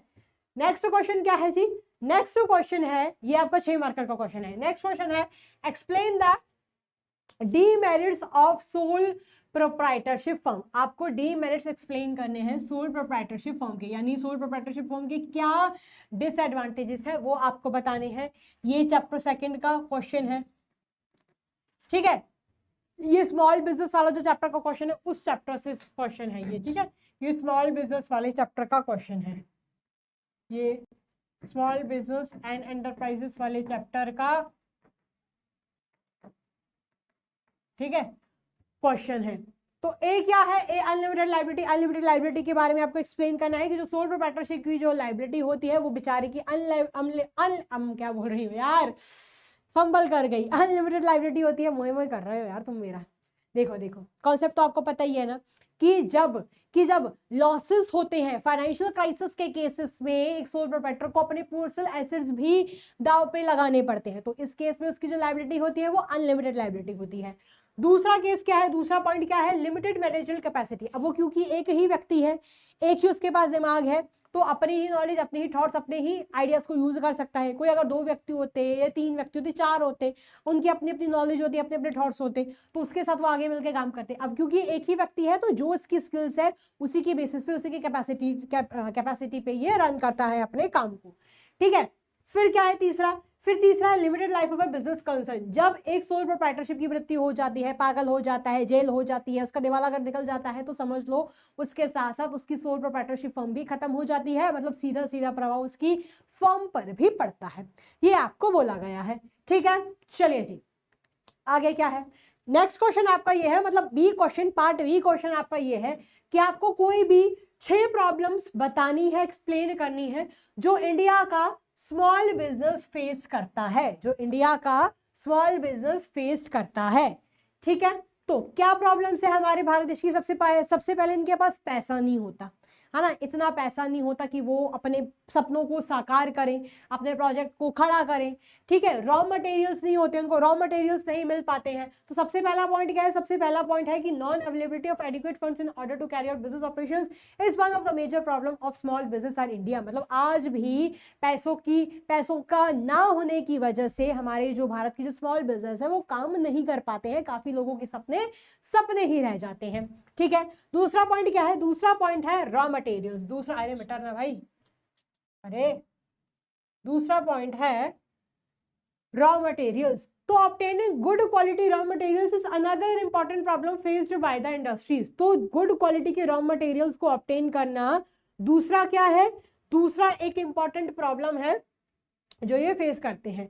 They have to either compromise on the quality और have to pay a high price to get good quality materials. तो या तो उनको कॉम्प्रोमाइज करना पड़ता है क्वालिटी पे, या तो उनको क्या करना पड़ता है, बहुत ही ज्यादा पैसा भरना पड़ता है मटेरियल्स को लेके आने के लिए। या तो अगर ये मटेरियल्स यूज भी करते हैं तो ये सस्ती वाले मटेरियल्स यूज करते हैं जो कि चीप इनको पड़ते हैं, ठीक है। फिर तीसरा क्या है, management skills. A small business is established by a single individual, hence he or she may not possess all the management skills needed to run the business. एक जो स्मॉल बिजनेस होता है वो सिंगल इंडिविजुअल द्वारा run किया जाता है। अब उसमें जरूरी नहीं है कि उसके पास वो सारी ही मैनेजरल स्किल्स हो, तो इसकी वजह से क्या होता है, वो अब उनके पास पैसा भी कम होता है, तो इसकी वजह से वो अच्छे प्रोफेशनल्स को, मैनेजर्स को नहीं रख पाते हैं, तो उनकी मैनेजरल स्किल्स भी फिर काफी लिमिटेड सी पड़ जाती हैं। फिर क्या है, लेबर। अब क्योंकि इनके पास पैसा नहीं होता तो इनके पास इतना फंड नहीं होते कि ये लेबरर्स वगैरह को, एम्प्लॉयज वगैरह को रख पाए। अगर एम्प्लॉयज को रखते भी तो वो ज्यादा पैसा मांगते हैं, है ना, तो इसकी वजह से वो उनके पास एडुकेट लेबर भी नहीं होता है। फिर क्या है, मार्केटिंग। अब क्योंकि ये छोटा बिजनेस है, स्मॉल स्केल बिजनेस है, तो ये काफी ये वीक एरिया माना जाता है, इनके पास इतना पैसा नहीं होता कि अपने काम को एडवर्टाइज करे, मार्केटिंग करे, जो दिखता है वही बिकता है ना। ये चीज तो, ये फंडा तो आपको पता ही होगा। अब इनके पास इतना पैसा नहीं तो ये मार्केट भी नहीं कर पाते फिर उस हिसाब से।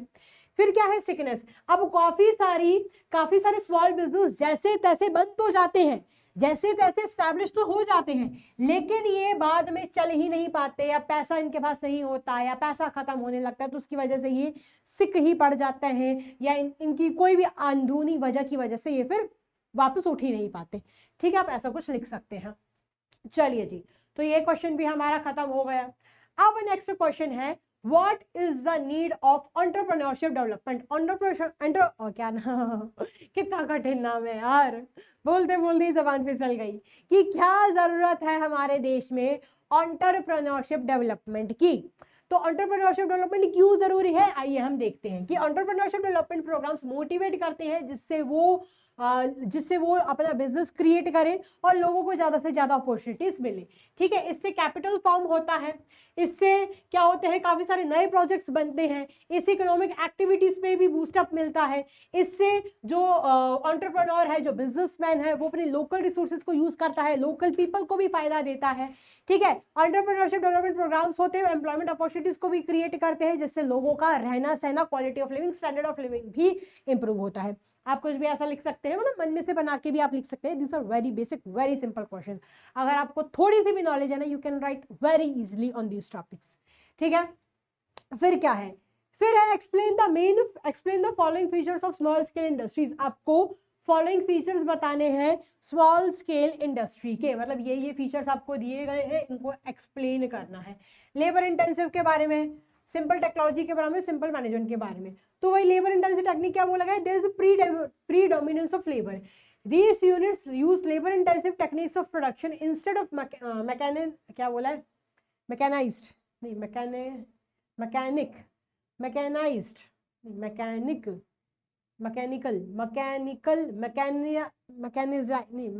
क्या बोलेंगे यार, मैं बोल नहीं पा रही यार, मैकेनाइज्ड। रुक जाओ यार, गूगल किस लिए काम आएगा, इसका प्रोनाउंसिएशन अपन गूगल पे चेक करेंगे। रुको यार, ऐसे हार नहीं मानते। मैकेनाइज्ड प्रोनाउंसिएशन, यार नजर लगा दी तुम लोगों ने मेरी इंग्लिश को।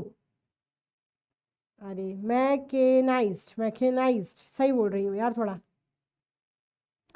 ये देखो इधर लिखा हुआ है मैकेनाइज्ड, हाँ मैकेनाइज्ड सही बोल रही थी guys, I was correct, my English is completely correct guys. ठीक है, तो क्या बोला है कि लेबर का प्रीडोमिनेंस है, ये जो यूनिट्स है लेबर इंटेंसिव टेक्निक्स का यूज करते हैं, इनके पास इतना पैसा नहीं होता कि ये कैपिटल मेथड्स को यूज करिए, मैकेनाइज्ड वेज को यूज करें।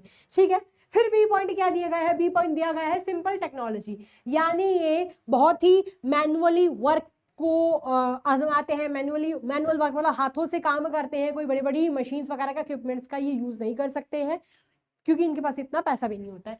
ठीक है, तो क्या बोला गया है, the machinery and equipment used for production of goods are operated manually and not very sophisticated, मतलब जो हाई फाई मशीन्स होती हैं उनका ही उपयोग नहीं करते हैं, सोफिस्टिकेटेड बोले तो हाई फाई। ठीक है, फिर simple managerial structure, it is managed by owners only, ये ओनर्स द्वारा ही मैनेज किया जाता है। Thus can reap the benefits of direct motivation, secrecy, flexibility etcetera, इसलिए ये वो सारे फायदे उठा सकते हैं डायरेक्ट मोटिवेशन का, सीक्रेसी का, फ्लेक्सिबिलिटी का, यानी अपनी बातें अपने पास रख सकते हैं, जब मन चाहे तो ये काम कर सकते हैं, उस चीज को ये मेंटेन कर सकते हैं। ठीक है, चलिए जी अब आगे देखते हैं। अब हम आगे देखते हैं, अब हमारा 33 क्वेश्चन है, फिर 34 क्वेश्चन है, फिर आपकी छुट्टी होने वाली है। तो ये केस स्टडी बेस्ड क्वेश्चन है। ये मेरे को रिटेल शॉप्स, ये मेरे को इंटरनल ट्रेड वाले चैप्टर का लग रहा है, उसी का होगा। ठीक है, ये इंटरनल ट्रेड वाले चैप्टर का क्वेश्चन है। ठीक है, क्या बोला गया है कि जो पूमा के जो स्टोर्स हैं वो नेटवर्क्स होते हैं रिटेल शॉप्स के, जो पूमा कंपनी द्वारा ओन किए जाते हैं और ऑपरेट किए जाते हैं। ठीक है, ये जो शॉप्स हैं अलग अलग हमारे देश के अलग अलग पार्ट्स में ये रन करती हैं।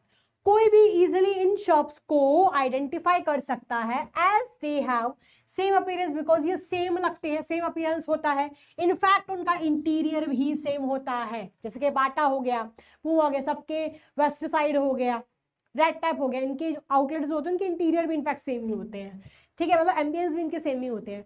तो all the shops are supplied are supplied the goods from head office only. तो जितने भी जो इनके ब्रांचेस हैं, इनके जो आउटलेट्स हैं, उन सभी ऑफिसेस को इनका जो सामान है हेड ऑफिस से ही मिलता है। ठीक है, सारे स्टोर को सामान भी यूनिफॉर्म प्राइसेस से मतलब सेम दाम पर ही मिलता है। अब आपको ये बताना है, state and explain the type of retail store mention in above case. इस केस में कौन से रिटेल स्टोर को मेंशन किया गया है आपको वो एक्सप्लेन करना है। ठीक है, फिर क्या बोला गया है, आपको इसके 4 फीचर्स एक्सप्लेन करने हैं। इस रिटेल स्टोर के 4 फीचर्स एक्सप्लेन करने हैं। हमने काफी सारी चीजों के बारे में पढ़ा था इंटरनल ट्रेड में ना, तो उसमें एक चेन स्टोर भी पढ़ा था। चेन स्टोर में क्या होता है कि ये सेम शॉप्स होते हैं, मतलब सेम रिटेल आउटलेट्स होते हैं, इनका same appearance, same design, same interior होता है, तो ये होते हैं चेन स्टोर। ठीक है, Bata, Red Tape, Westside, Pantaloons, this all are what, this all are chain stores. ठीक है, तो इसका आंसर है चेन स्टोर। इसका क्या आंसर है, इसका आंसर है चेन स्टोर्स। ठीक है, फिर state any 4 features of retail store. इनके आप कोई भी 4 फीचर्स बता सकते हैं। तो चेन स्टोर क्या है, चेन स्टोर है मल्टीपल शॉप्स, नेटवर्क होता है रिटेल शॉप्स का जो सिंगल बिजनेस एंटरप्राइज द्वारा ओन किया जाता है। इस टाइप के अरेंजमेंट के अंदर बहुत सारी शॉप्स जो होती हैं सिमिलर अपीयरेंस के, एक जैसी लगने वाली, एस्टैब्लिश की जाती हैं अलग अलग लोकेलिटीज में, और पूरे देश भर के हर कोने में, हर शहर में आपको ये देखने को मिल जाते हैं। बड़े बड़े शहरों में, टियर 2 सिटीज में भी आपको, टियर 3 सिटीज में भी आपको देखने को मिल जाते हैं। ठीक है, चलिए जी, इसके फीचर्स बताने, फीचर्स आप बता सकते हो। लोकेटेड, लोकेशन क्या कैसी होती है, मतलब ये ऐसी जगह पे लोकेटेड होते हैं जहाँ पर इजीली कस्टमर्स अप्रोच कर सकते हैं। सेंट्रलाइज्ड परचेज, मतलब जो परचेज होता है वो हेड ऑफिस से ही होता है, मतलब जो सामान है हेड ऑफिस से ही आता है। जो ब्रांच मैनेजर होता है, एक ब्रांच मैनेजर है, each retail shop is under the direct supervision of a branch manager. हर एक रिटेल शॉप का क्या होता है, एक ब्रांच मैनेजर होता है ना, जो रिपोर्ट सेंड करता है रिटेलिंग, मतलब जो डेली बेसिस पे रिपोर्ट सेंड करता है अपने हेडक्वार्टर मेन ऑफिस को, हेड ऑफिस को। ठीक है, सेंट्रलाइज कंट्रोल होता है, मतलब जो हेड ऑफिस होता है सारे स्टोर्स को कंट्रोल करता है, और क्या क्या प्लान्स, क्या क्या पॉलिसीज, कब कब उनको कौन से फेस्टिव सीजन के टाइम पे डिस्काउंट निकालना है, ऑफर निकालना है, ये सारी चीजें ये हेड ऑफिस ही बताता है। मतलब सेंट्रलाइज कंट्रोल, एक ही जगह से कंट्रोल होता है वो। ठीक है, यही था, सिंपल है, काफी ईजी है। अब हम नेक्स्ट क्वेश्चन देखते हैं। नेक्स्ट क्वेश्चन है, और ये हमारा लास्ट क्वेश्चन है। ठीक है, तो क्या है जी, क्या है क्वेश्चन है आपका, Surya company and LED lights manufacturing company. Surya company एक एलईडी लाइट्स मैन्युफैक्चरिंग कंपनी है, उसके काफी अच्छे ग्रोथ प्रोस्पेक्ट्स है। The owners of the company are planning to expand their business. जो ओनर्स है कंपनी के, वो प्लान कर रहे हैं कि वो अपने बिजनेस को एक्सपेंड करें, वो अपने बिजनेस को क्या करें, एक्सपेंड करें। फॉर दिस, इसके लिए कंपनी को एडिशनल फंड्स चाहिए, है ना। The finance manager reports that the company is not in a position to bear extra burden of paying any fixed charges like interest और डिविडेंड। तो जो फाइनेंस मैनेजर है उस कंपनी का, उन्होंने ये बताया कि कंपनी की इतनी पोजीशन नहीं है, कंपनी की ऐसी फाइनेंशियल पोजीशन नहीं है कि वो और डिविडेंड या और इंटरेस्ट पे करे, है ना, डिबेंचर्स या इक्विटी के फॉर्म में, है ना। फिर They do not want to bear any flotation cost, even उनको कोई flotation cost का खर्चा भी नहीं उठाना। flotation cost मतलब वो prospectus वगैरह को इशू करते हैं तो उसका जो खर्चा आता है, that is called a flotation cost, उसका खर्चा तक नहीं उठा सकते भाई। वो कितनी बुरी हालत आ गई है। फिर also the equity shareholders insist not to issue further shares as there is risk of dilution of control. Also जो equity shareholders थे उन्होंने इस चीज का आग्रह किया कि आप और नए शेयर्स को इशू मत करना, बिकॉज उससे जो कंट्रोल है वो डाइल्यूट होगा, कंपनी के हाथ से। अब आपको बताओ इस केस में सबसे बेहतरीन सोर्स, सबसे रिलायबल सोर्स कौन सा माना जाएगा।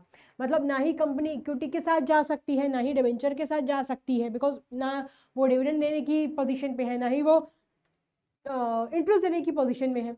तो इस केस में जो सबसे बुरे वक्त में जो काम आएगा वो काम आएगा retained earnings. Retained earnings company का खुद का पैसा होता है जो कंपनी हर साल अपने प्रॉफिट से थोड़ा अलग करती रहती है। तो वो कौन काम आएगा इस केस में, बुरे हालत में कौन काम आएगा इस केस में, रिटेन्ड अर्निंग्स काम आएगा। ठीक है, तो आपको क्या बताना है कि सबसे most suitable source of finance कौन होगा इस कंपनी के लिए इस वक्त पे, प्लस आपको इसके कोई भी 3 फायदे और कोई भी 2 नुकसान आपको इस सोर्स के बताने हैं। तो आंसर आपका ये दिया गया है कि सबसे जो suitable source of finance, course नहीं भाई ये सोर्स है, ठीक है। सोर्स ऑफ फाइनेंस जो माना जाएगा वो है रिटेन्ड अर्निंग्स। इसके फायदे ये है कि सबसे डिपेंडेबल सोर्स है, मतलब कंपनी का खुद का पैसा है, तो कंपनी को कहीं से और जगह से हाथ नहीं फैलाने पड़ रहे।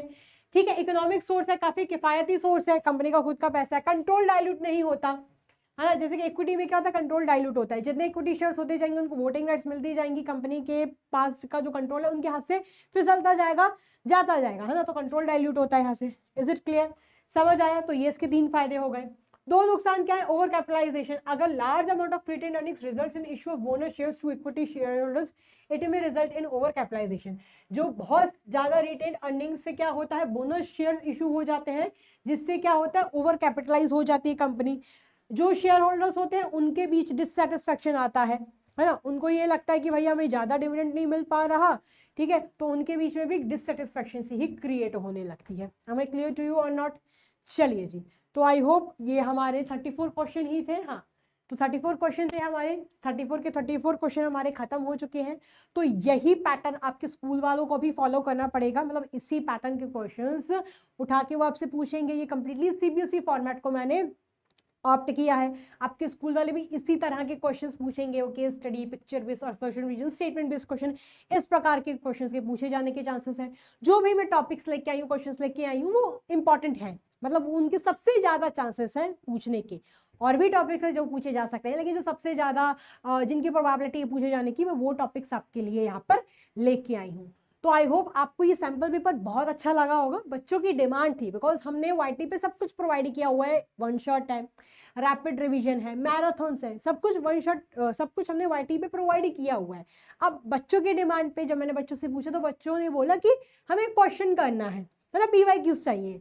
अब पीवाईक्यूज सीबीएसई तो खुद रिलीज करती नहीं है, तो हमने सोचा कि क्यों ना हम खुद ही क्रिएट करके एक मॉडल टाइप पेपर बना ले और उसको हम डिस्कस करें। ठीक है, तो ये था हमारा सैंपल पेपर, ये था हमारा model test paper. I hope आपको ये बहुत अच्छा लगा होगा। अगर आपको अच्छा लगा है तो प्लीज अपने प्यारे प्यारे कमेंट्स कमेंट बॉक्स में जरूर बताएं। टिल द टाइम के take care, keep working hard, thank you so much, God bless you, love you all, take care, tata, bye bye, God bless you, love you bookies, bye.